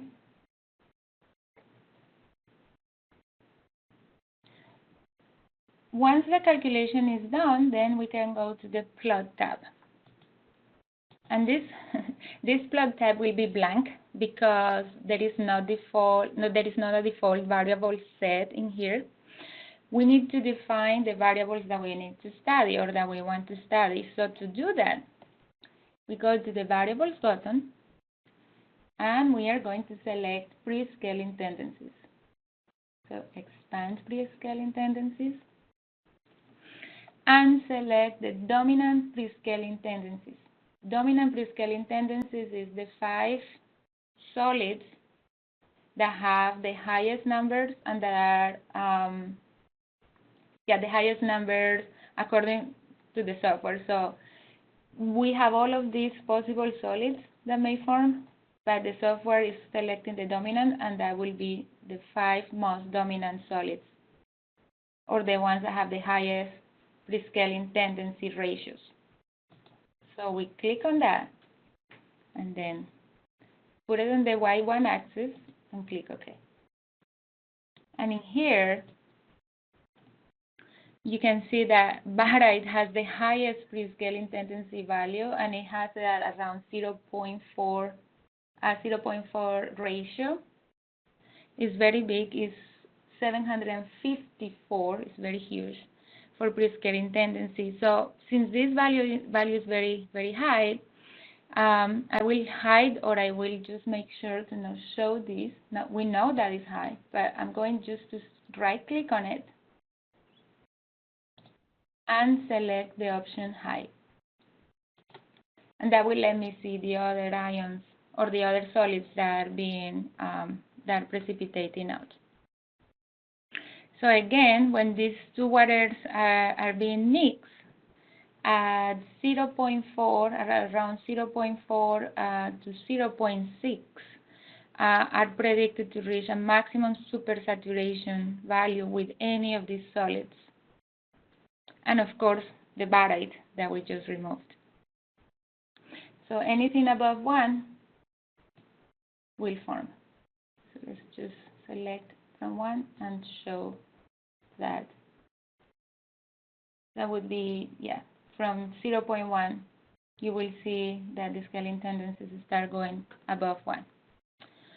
So in here you can see that this, as you increase the ratio of these waters, you have a higher propensity of creating more solids, and that they will precipitate out.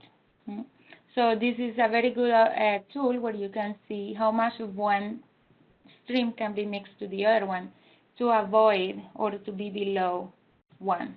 In this case, it would be around, to be below 1, it should be below 0.1 ratio.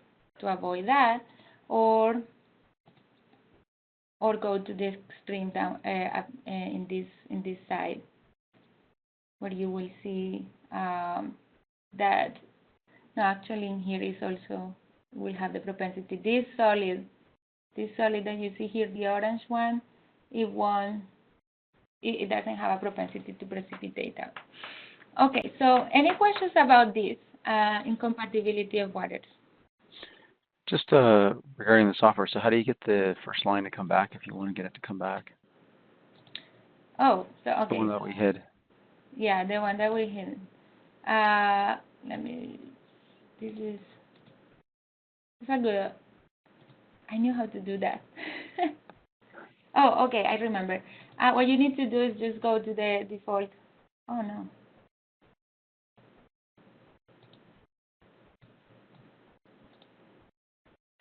I'll check. Hi, Diana. It Remember. was just the unzoom button that you had selected, but I think it may have changed now. No, I selected the hide. Like if I do hide. Oh, the hide. Okay, then click on the options, and then go to curves, Okay. and then there it is. Good. So the varied. Yeah, so it's hidden there. We have to maybe make that a little bit more prominent in the software. Yeah, I forgot. So in here you select, it was hidden, now you just say apply, and it will go back. And it's huge, so you can just... Yeah, so and somehow this got zoomed in, so we have to figure out how to unzoom this. If you can go to options again and then go to y-axis scale, we can change it back to automatic. That'll take care of it. No, this will be auto, okay. There it is. Yeah. So again, just to remember, and so that I don't forget in the future. So we go to options, curves, and unselect the hidden button here. Perfect, thank you. Thank you. Okay, so this is a good time to take a break, and the next chapter that we will be covering is the corrosion analyzer tool. And yeah, so we will be back, let's say 11:03, 11:04 after the break, so that we have the last hour. Okay? Thank you so much for your time. Hey Diana, I realized that I've always avoided that one because that hide and unhide is so far hard to find. So I wonder if we can ask the developers to make it more prominent, because then it is more, then it's much more useful, that hide approach. I like the way you did it rather than what I would do, which would be to just get rid of dominant and just use the individuals so I can edit it. So I'll write that up.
Hey, AJ.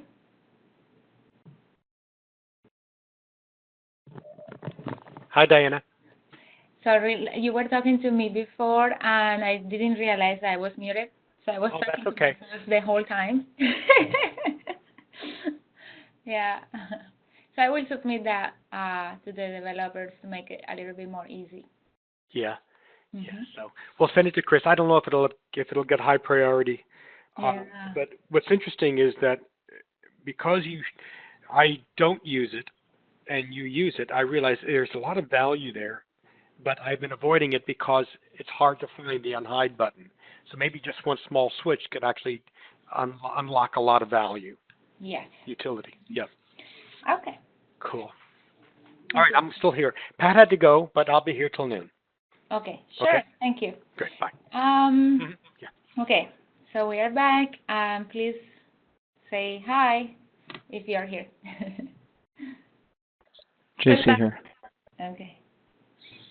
Noel here. Okay. Yes, here. Young is who else I'm missing here? Amanda?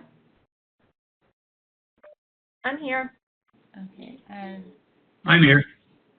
okay, good. And Ajantia? Yep, here. Good. Okay, so we have everybody. So our last section will be related to redox reaction, and this will open a window to understand anything related to corrosion rates, polarization curves, pore-based diagrams, anything that we have in the corrosion analyzer tool. So the first part that I want to talk about is redox reactions.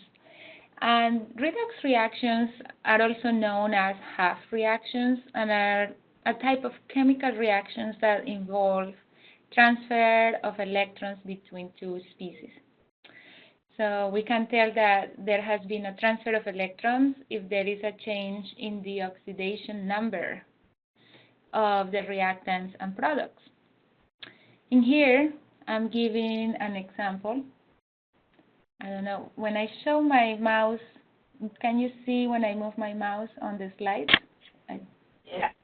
Oh, okay, so I just wasn't sure. So when I'm giving here an example of an oxidation reaction, and this oxidation reaction of aluminum and a reduction reaction. So aluminum is oxidizing, its charge is changing from 0, neutral charge, to 3+. And that means that the aluminum has lost 3 electrons. The second reaction is the I'm going to put this with a pointer option. The second reaction is this hydrogen reaction, and what happens here is the hydrogen is reducing. Its charge is changing from +1 to 0 to produce molecular hydrogen. So basically, the charge of hydrogen has been reduced, and I use literally this as a memorization technique because it is having a charge reduction in charge is my reduction reaction. And down here you see the total or the balanced equation showing the element that has been reduced and the element that has been oxidized. So this was reduced, this has been oxidized. In the software, the redox reactions are not turned on by default. So when we go to the software, let's go to streams and create a stream. You notice that the redox button is always grayed out. It's in the gray color. It's not selected by default in any of the frameworks. So whenever we know that we are going to have a reaction is occurring, so we need to turn it on. And we just click on it. And in the summary box, you will see that it says that the redox option has been selected. Okay. So let's start creating an example where we are going to turn on redox reaction. And that would be the aluminum in water. So that's what we're going to do. So we created this new stream, and let's rename it redox. Okay. And for this, the AQ framework is good. The default units are good. Just make sure that you click on the redox button and turn it on. It has to be highlighted in this color blue, or make sure that it says in the summary redox selected. Okay. And the next step is to add elemental aluminum. Okay. And we are going to add 1 mole. And let's run an isothermal calculation. So add single point isothermal, and let's rename this single point as aluminum al oxidation. And we are ready to calculate. So once this has been calculated, let's go to the report. And the table that is most useful personally, that I think is most useful to see oxidation changes is the element balance table. So jump to element balance table, and it will bring you to this table down here. Okay? Which usually is at the bottom of the report. So the first thing that you may notice here is that aluminum 3+ has been formed. 1 mole of this aluminum 3+ has been formed, and you don't see any aluminum 0 in this table, or elemental aluminum with charge 0. That means that the elemental aluminum has completely oxidized to aluminum 3+, as indicated by this 1 mole in this table. And all of it is in the solid phase. 1 mole of aluminum 3+ is in the solid phase. Now, when 1 mole of aluminum 3+ is formed, then you see that 3 moles of H with charge 0 or hydrogen 0 form. And most of it, you can see, is in the vapor phase, and some of it is in the aqueous phase. So when you add these two, the distribution between these two species, you will have 3 moles of hydrogen 0. So basically what this table is telling you is that if you are doing a corrosion experiment in the lab, most likely you will see bubbles of gas that are formed at the surface of the aluminum metal. And those bubbles are hydrogen, molecular hydrogen. And this will be even more violent. Like if you have low pH values, you will see a lot of hydrogen bubbles going out of the metal surface. Now, the question for me is, now, why do we have this aluminum 3+ in the solid phase? What's happening? So what's happening is that this aluminum 3+ that is being formed then is going to react with water, and is going to precipitate aluminum hydroxide and create H+ in solution. So let me go back to the software. So if we go to the species output through species table, you will see that the software has actually predicted that aluminum hydroxide or gypsite has been formed, and that corresponds exactly to 1 mole of that solid. So that's for the aluminum hydroxide, and the molecular hydrogen is 1.5 moles, which corresponds with the reaction that I initially showed about the formation of hydrogen. So you can see here, if 1 mole of aluminum reacts, then you have 1.5 moles of molecular hydrogen being formed. Okay. So another piece of information that I want to let you know is that only transition metals are turned on by default in the software. So let me explain what I mean. Let's copy this aluminum oxide oxidation single point, and let's paste it on the redox. And let's put aluminum oxidation in the presence of sodium sulfide. Sodium sulfide. And in the inflows, let's add sodium sulfide. And let's add a little bit, 0.1 moles. Okay. We have the redox reaction on, but next to it, you see this drop-down arrow here. Click on it, and you will see that the option for aluminum is on by default, but the redox option for the ions, sodium and sulfur, are not on. The software knows that we have added cations, we have added sodium and sulfur ions in the system. It knows that they are there. By default, they are not turned on. The ones that are turned on by default are only transition metals. So if you expect that sulfur, for example, reacts, so you need to make sure to come here to this arrow and turn on the sulfur option for that specific element. And if you don't select the redox for sulfur, so the software will assume that the oxidation state of the sulfur element here would be, in this case, would be -2, and it stays as -2 the whole time. Am I being clear here? So I just want to make sure that it's clear. What if you don't know, what if you're not sure if it will react or not? Can you select it anyway, and will the software tell you whether it does react? Yes, it could.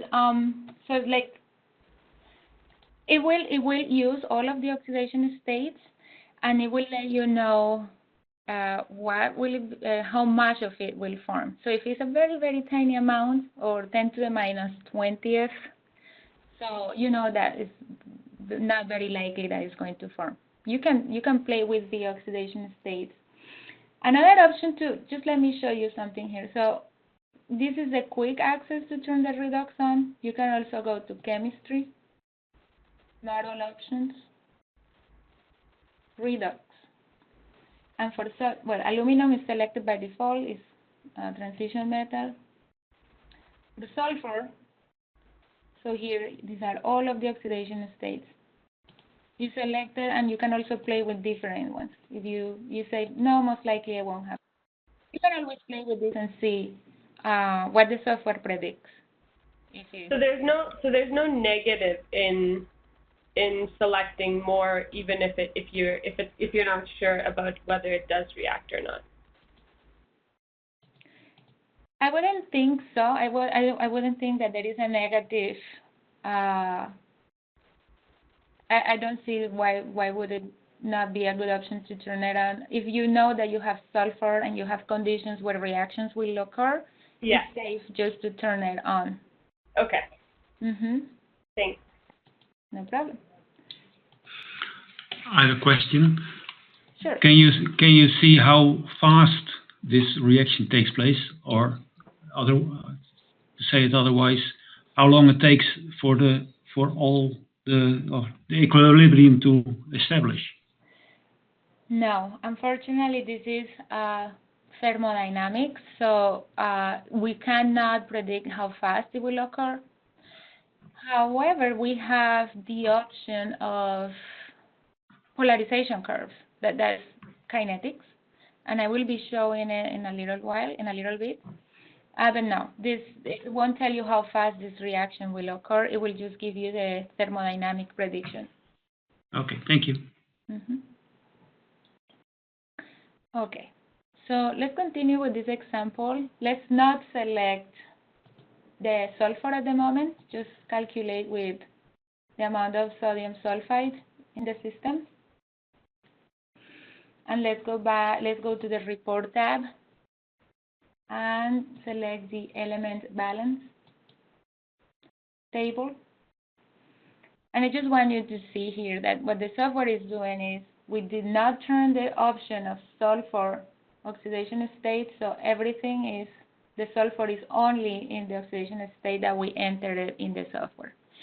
And the species that are being predicted to form are HS-1 and hydrogen sulfide. These are the ones that are being formed. The hydrogen sulfide ions and the hydrogen hydrogen sulfide. Now, if we want to go back and turn sulfur, we can see what can happen. What will be the reactions that will occur. So this will turn all of the redox on for sulfur, and we go to the report and see the element balance. And sure enough, the formation of very small amounts of the sulfur plus 8. This is negligible actually. This is very, very small. You can see that everything actually went to only sulfur minus 2. We entered 0.1 of it, and 0.1 of it is being calculated. Probably again as hydrogen sulfide or the ion or the hydrogen sulfide ion. And because we turn all of the redox options on, now we see even more species that could potentially form, but it's predicted that it's very small, a very small amount. So I guess that this answers your question about the oxidation state. There was no risk turning it on here because it really didn't change our results. Okay, so that is the basics about the redox. Always make sure, like, if you are going to have this type of reactions, turn it on so that it's taken into account for your calculations. So now we are going to jump to the corrosion tool. In this corrosion analyzer, I'm going to show you how to generate pore-based diagrams, how to calculate corrosion rates, how to predict if you will have localized corrosion damage, such as pitting or crevice corrosion, and how to generate and interpret your polarization curves.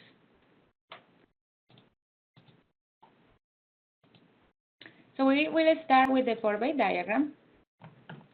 This pore-based diagram is also known as stability diagram, or you can also see it as a pH, a potential versus pH diagram.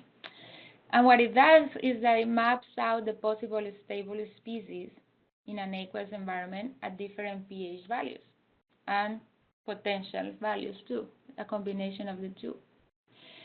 So this potential that you see here to the left, you can change it using a potentiostat, for example, to change that pH or to change that potential, or you can also use chemical addition, such as oxidizing or reducing chemicals that can cause this change in potential. In this case, this is a schematic of a pore-based diagram of copper in water at 25 degrees C. And this gray color that you see here represents the immune to corrosion region.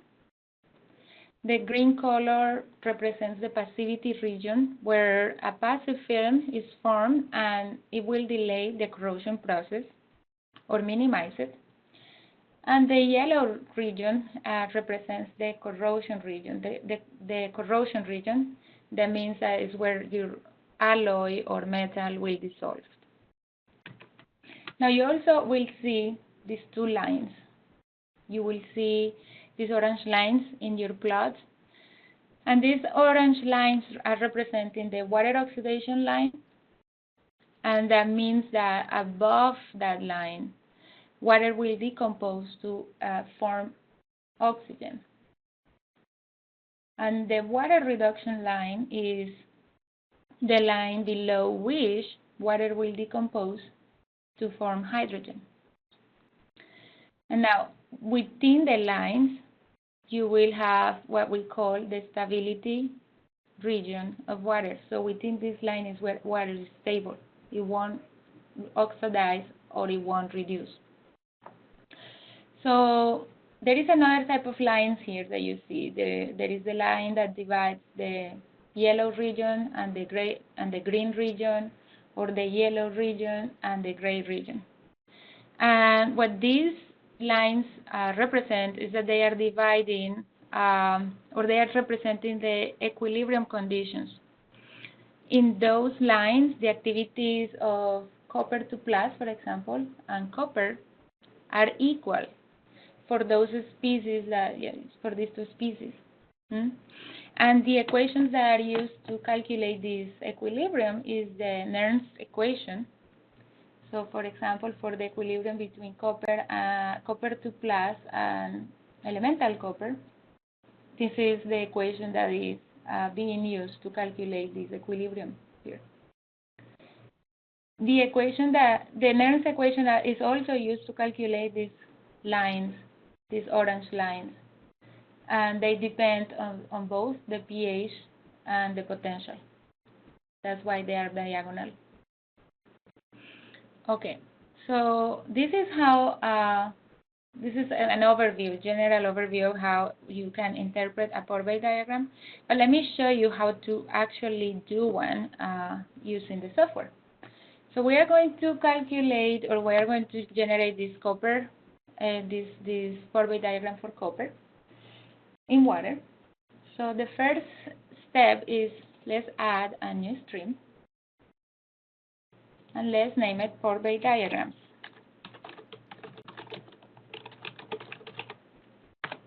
Okay. We are going to use the AQ framework, the same units, like the default units. And the next step is to, below this pore-based diagram, we are going to add what we call a stability diagram. So you go here, down here in the Actions panel, and click on it. Double click on it. You could have also done it like add calculation and stability diagram. You could have also done that. And in this stability diagram, just double click and let's change the name to copper water. Okay. And notice that for this stability diagram, the redox button is on. Okay. And of course it's on because whenever we are going to enter here the contact surface, it will select, for this case it will be copper, it will be the transition metal by default. So if you go there, it will select immediately the copper. The reason why we need the redox on is because it needs to calculate all of the possible reactions to calculate the stability as a function of pH and potential. So then we are ready to calculate. And you will see the results of the stability diagram on the stability diagram tab. And here you will see that, this is very similar to what I showed you before. You will see the corrosion region, you will see the passivity region, and the immune region. You can always modify this plot by clicking on the Customize button. And in here you have the options to superimpose lines or show or non-show the aqueous lines. So let's click on it and see what happens. So we say, I don't want you to show the no aqueous lines. I don't want that. And I also want that you show the ORP. Oops, okay. So then click OK. So two things happen. There were more lines here, around here, and those were the lines for the species, different species that are stable in water. But they cluttered our diagram, so I removed them.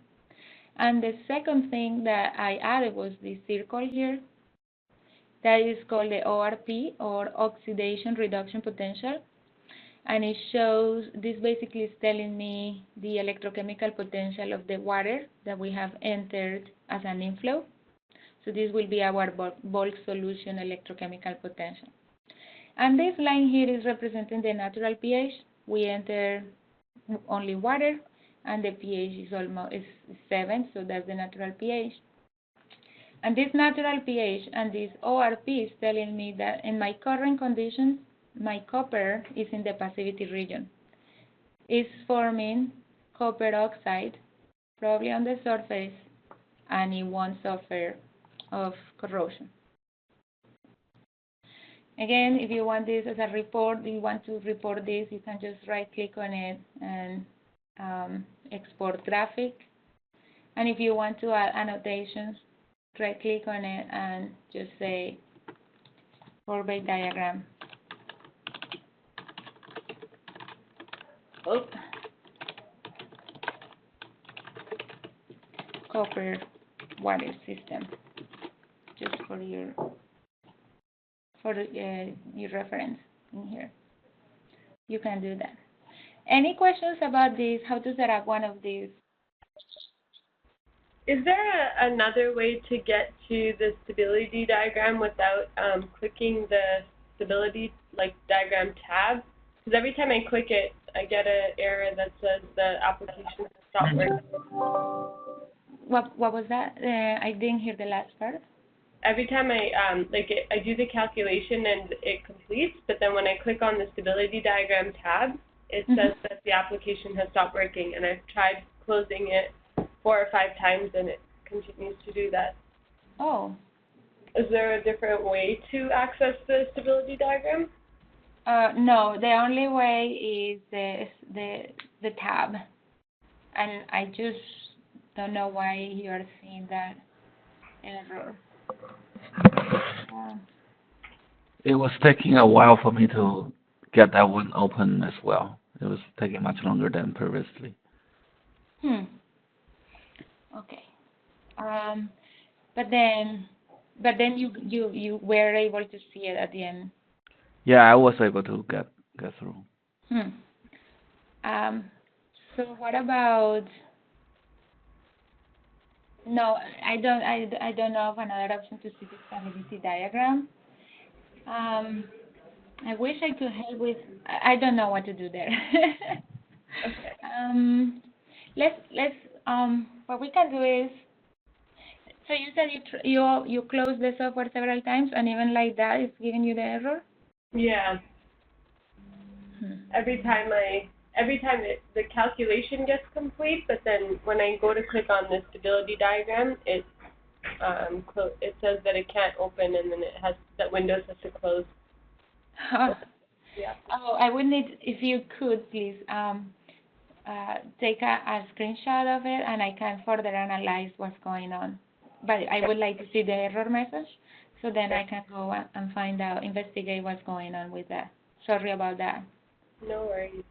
I will send you the cases once these cases that we're building today.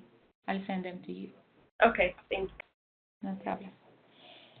Okay, so let's do a second example for pour-by diagram, and this one is for gold in water. And then I will explore a little bit more about the extraction of gold using the cyanidation process. I will explore later with the thiosulfates, but today I'll show the gold extraction using adding cyanide salts to water. So once we are on the pour-by diagram, again, let's add another stability diagram. And let's edit this, and let's call it gold water system. Okay.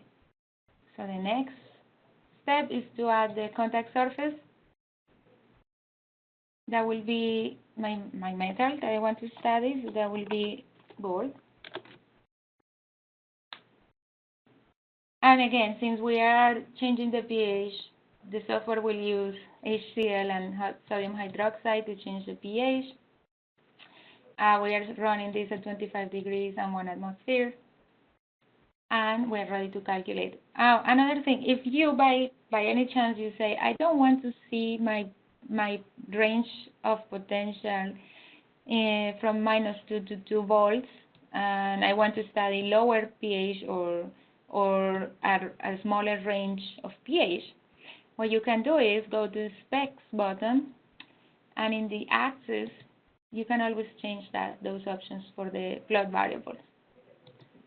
So you always have this option, and for the display, you can, before it's plotted, so you can select non-aqueous lines and show the ORP, and then click OK.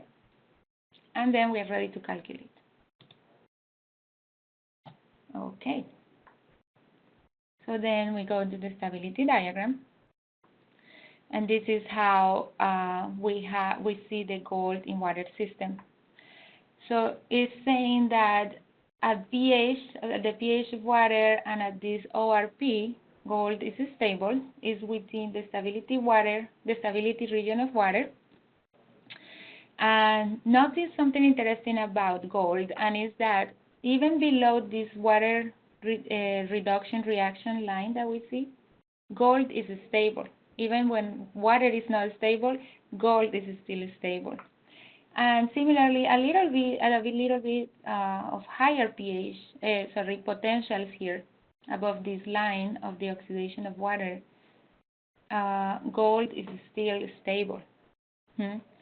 So this is basically telling us that this is the reason why gold doesn't tarnish, because it stays as a metallic form and does not produce any corrosion products. So it's very stable, and just a low pH, you need to go to low pH values to see corrosion of gold. Now, let's go back to the definition tab. And as I mentioned before, one of the most commonly used leaching processes of gold extraction is the cyanidation process. And this is a hydrometallurgical technique that basically helps to extract gold from low-grade ores. And if we add cyanides in the water, so it will help us to extract gold as a water-soluble complex. So let's add sodium. This would be the salt, sodium cyanide, into the water, NaCN. Oh, sorry. This is the contact surface. We need to add it under inflows. That's my chemistry. So we have sodium cyanide, and let's add a little bit, 0.0001. That would be 1 times 10 to the -4 moles of cyanide salt. Okay, are we all there? Am I going too fast? Don't want to go too fast. So once enter the sodium cyanide, then we go to calculate,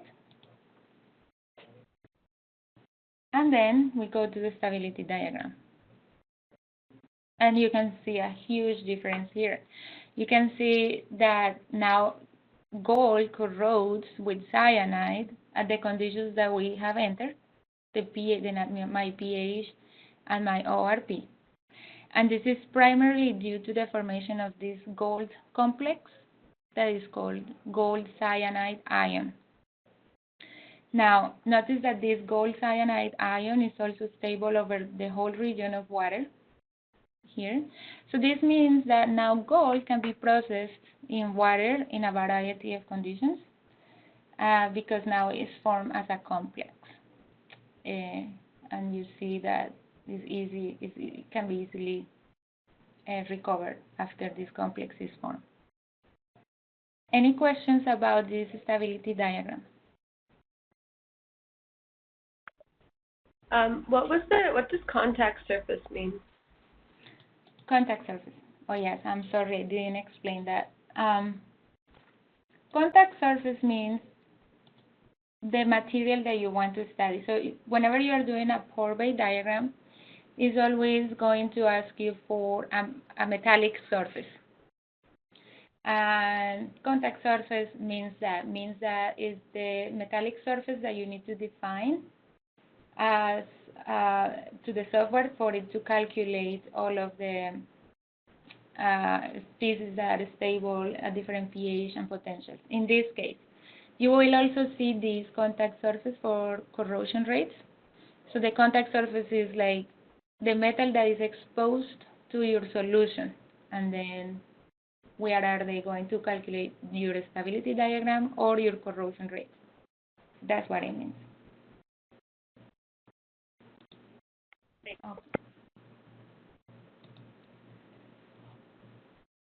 So, okay, so it seems that covers the gold in water with cyanide. This, I think I'm going to move to corrosion rates, but let me explain really quickly if you want to do this by yourself. In here, I'm just adding also sulfur into the system, and you will basically what you will see in the stability diagram is differences when you turn the sulfur redox on or off. So depending upon if you have hydrogen sulfide in your system and you know that it's reacting, you turn the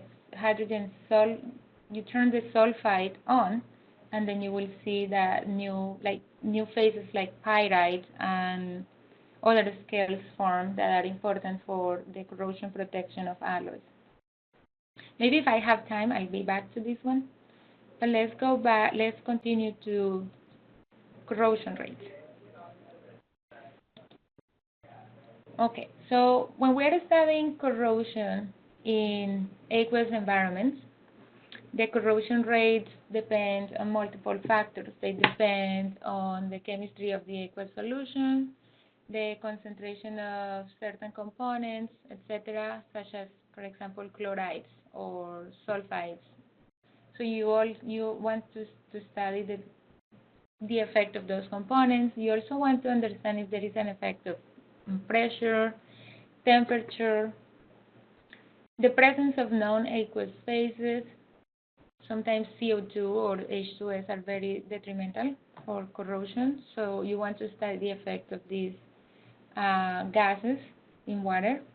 The flow velocity also has a significant impact on the corrosion rates, and also the composition of the alloy under study. So what the OLI corrosion modeling does is that it has the ability to provide an accurate representation of both the chemical equilibria and the thermophysical properties of the bulk solution, and at the same time accounts for the phenomena at the metal solution interface, which is relevant to understand corrosion. So let's start with our first example of corrosion rates. What we are going to do is we are going to understand the corrosion of carbon steel in a deaerated water environment. So the first step again is create a new stream, and we are going to name this new stream as corrosion rate. One important piece of information for these specific corrosion rates is that the corrosion rate only uses the AQ framework. If you select MSc or MSc SRK, we currently don't have the capability to do corrosion rates using the MSc. We are developing the corrosion rates for this framework. We only have it for aqueous solutions at the moment, so we always need to select the AQ framework for corrosion rates. Okay. Another thing that I like to change when I'm working with corrosion rates is the corrosion unit. So if I go to the units manager and then go to customize, I like to go here to the corrosion units, and I prefer corrosion units as mils per year. This is mils per year is 0.01 times an inch, so 0.101 inches. And in here for the corrosion current density, I prefer microamps per square centimeter. This is what is more used in the lab. And for the potential, I prefer the calomel electrode, standard calomel electrode. So those are my preferred units, but you can leave the default ones if you prefer. So then we click OK. So we have set up our units, and the next step, add a calculation, or we can add first our, let's add a calculation. So we go to Add Calculation. You can select corrosion rates, or you can go to Add Corrosion Rates in the Actions panel, and it will create it under the stream that we just created. When we add corrosion rates, we see immediately that there is this contact surface grid. And again, this is that means that is the surface that we are going to expose to our solution to study corrosion rates. So you see stream parameters, we know it is for when we want to, if we want to study corrosion rates at specific temperature and pressure. These calculation parameters here, in here you have the option to select the flow type and include or exclude the effect of carbonates and sulfide scales for corrosion rates. For this example, we are going to select the static option, the static flow type, but you have different flow types. You can do pipe flow if you have a pipeline and you want to study corrosion in a pipeline. If you are doing an experiment in a rotating disc electrode or in a rotating cylinder electrode, you can select those options. And those we are going to do static and include the effect of carbonates and sulfide scales. The next step is the inflows. In the inflows, we want to define the solution. So my solution will be pure water.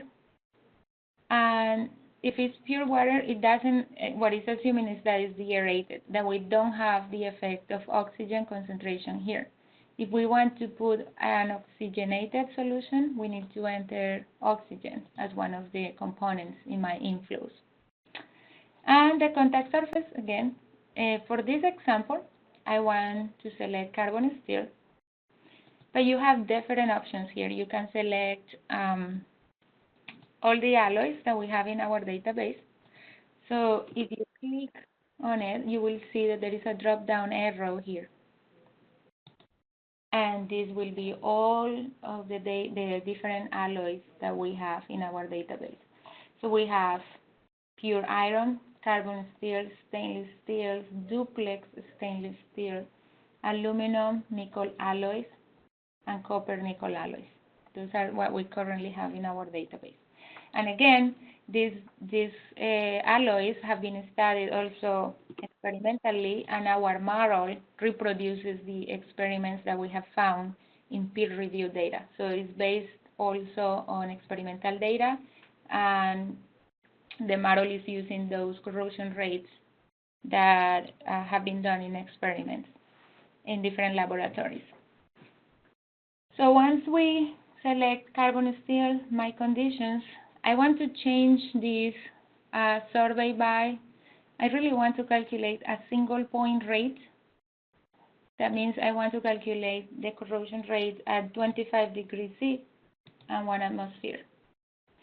Then click Calculate. Okay. So you will see that now there are different tabs when you do the calculation rate. You have the general corrosion rate, localized corrosion, polarization curve, and the report tab. In the general corrosion rate, you go there and the default is a plot. But if you click on View Data, it will give you the data points or the corrosion rate that was calculated. You can also add more data here. If you go to variables and then you say now there is this new category, corrosion values, and you can add your corrosion current density, for example, and you can see it in the table. Okay, so that is that single point calculation. I will explain a little bit more about this localized corrosion in a moment. And in in here you will see the polarization curve. In this polarization curve, basically is using these half reactions, the iron oxidation reaction, the water reduction line, the water oxidation line, to plot this polarization curve. So if you go to variables, you can see all of the half reactions that are being involved in this corrosion process. We clear all. I want to show you something really quickly here. And let's apply. So if you clear all, you can start seeing the effect of each half reaction on the polarization curve. So you click on Fe, producing F2+. That would be how the iron behaves in this water, the dehydrated water. Then we can add the water reduction line, and it will appear here. And then we can add the water oxidation line, and you will see it there.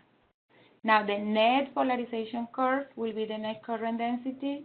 You click apply, and it's basically what it's doing is this is adding all of the currents at each potential and generating this net polarization curve here. Okay. Now, because I see that I have 10 more minutes, I will show you as well. This was only a single point rate calculation. You can also do temperature survey or pressure survey, composition survey, pH. You can play with different variables and see how the corrosion rates change, for example, with temperature. So I will run an example where I am going to add oxygen to the water, and I'm going to increase the temperature of this. Not increase, but I want to study the corrosion rate at different temperatures. But for that, I need to introduce really quickly a concept that we use internally in the software, and that is called the repassivation potential. So the software calculates two different potentials. It calculates the corrosion potential and the repassivation potential. And this corrosion potential, represented by this red line, indicates that the anodic and cathodic rates are the same, and that you have a constant value, or you have reached a steady state value in your environment. The repassivation potential means that below this potential, you will not have localized corrosion. And what I mean by localized corrosion is pitting or crevice corrosion. So below this potential, you will not see any localized corrosion damage. Now, the relationship between the corrosion potential and the repassivation potential indicates localized corrosion. So whenever the corrosion potential exceeds my repassivation potential, localized corrosion is predicted. Now, the larger the difference between these two potentials, the greater the propensity to obtain pitting or crevice corrosion. So let's add sodium chloride to our system and oxygen, and then I will show how to analyze the localized corrosion part. Okay. So I guess in here, the first step is we are going to let's copy this. I don't know, maybe under corrosion rates. Let's add another corrosion rate calculation. and let's name it carbon steel versus temperature. Okay. And we have water, 25 degrees C. We are going to do a survey by temperature. Okay. And in our water, we want to add sodium chloride. That would be 0.6 moles. And then I want to add oxygen, because I want to make this solution oxygenated. And that would be 8 ppm. I know that 8 ppm of oxygen would be around 2.6, 10 to the minus 4 moles. We do carbon steel. And my range for my survey, let's say we start the calculation from temperature 25 degrees C up to 60 degrees C. And we want to calculate, 10 points. And click OK. And then let's click calculate. Now, if we go to general corrosion rate, in here you can see that the corrosion rate given by this red line it says that as I increase the temperature, my corrosion rate increases and the pH decreases. If we go to the localized corrosion damage now, this is telling me that at all times when I added sodium chloride and oxygen to my solution, my corrosion potential is above my repassivation potential, and I am obtaining. This means that there is a propensity to localize corrosion. This green line here is representing the worst case pitting rate at each temperature. So this pitting rate probably is being caused by the presence of chlorides in my solution. So I want to study if really is the chloride that is causing this damage in my surface. On my let's say this is a tank of carbon steel. So we can go to the definition tab, and let's say that we don't have chlorides, that we have 0 sodium chloride. And then click calculate. And if you go to the localized corrosion tab, now you only see the corrosion potential, no repassivation potential. And the reason why is because under these conditions, the chloride is not, because we don't have chlorides, it's not causing any propensity to have a localized attack on my surface. So what the software is helping you here is to identify which species are causing localized damage. And maybe you can also play with concentrations and see what will give you the worst corrosion rate or conditions for localized damage. Okay, any questions about what I just showed?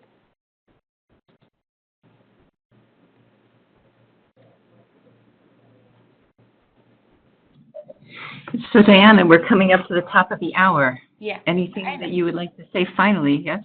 Yeah, I was just thinking if somebody had questions.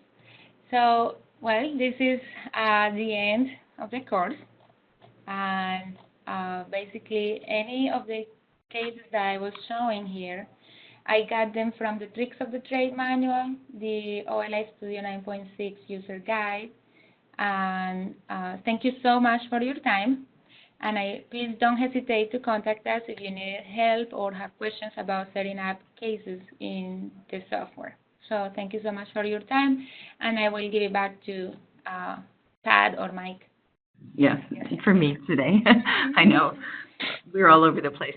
I just want to say that you have 30-day evaluation copies of the software, and I really encourage you to use it because we consider this a form of immersion training. And immersion training works very well if you have something to apply it to immediately. So we really encourage you to go back and look at the examples, see if you can formulate your own example. If you can't, if you feel like you do have a question about electrolytes, but you can't quite understand how to do it, by all means, please email us, because part of the service that we offer in this training is availability of our tech support team to help you with that. So please email at oli.support@olisystems.com. We're going to be sending copies of MP4 files for you to download if you would like, that are reproduced these sessions. So we'll send you 2 files, one for the last session and one for this session. And if you have a software that, for example, we only looked at the stream analyzer, but if you have an example and you really wanted to work in Aspen OLI or in our Flowsheet ESP software, or even a custom application, please email. You can email oli.support@olisystems.com. Just keep that as your point of contact, and they'll get it over to Mike and I, and we'll be able to get you set up with that software as an evaluation as well. So don't be strangers. We will be following up like halfway through this month, but months go fast, and so we want to make sure that you stay on it. And thank you very much for your time. As Diana said, we really appreciate your interest in OLI technology. Have a good rest of the day. Oh, perfect, Diana. Thank you.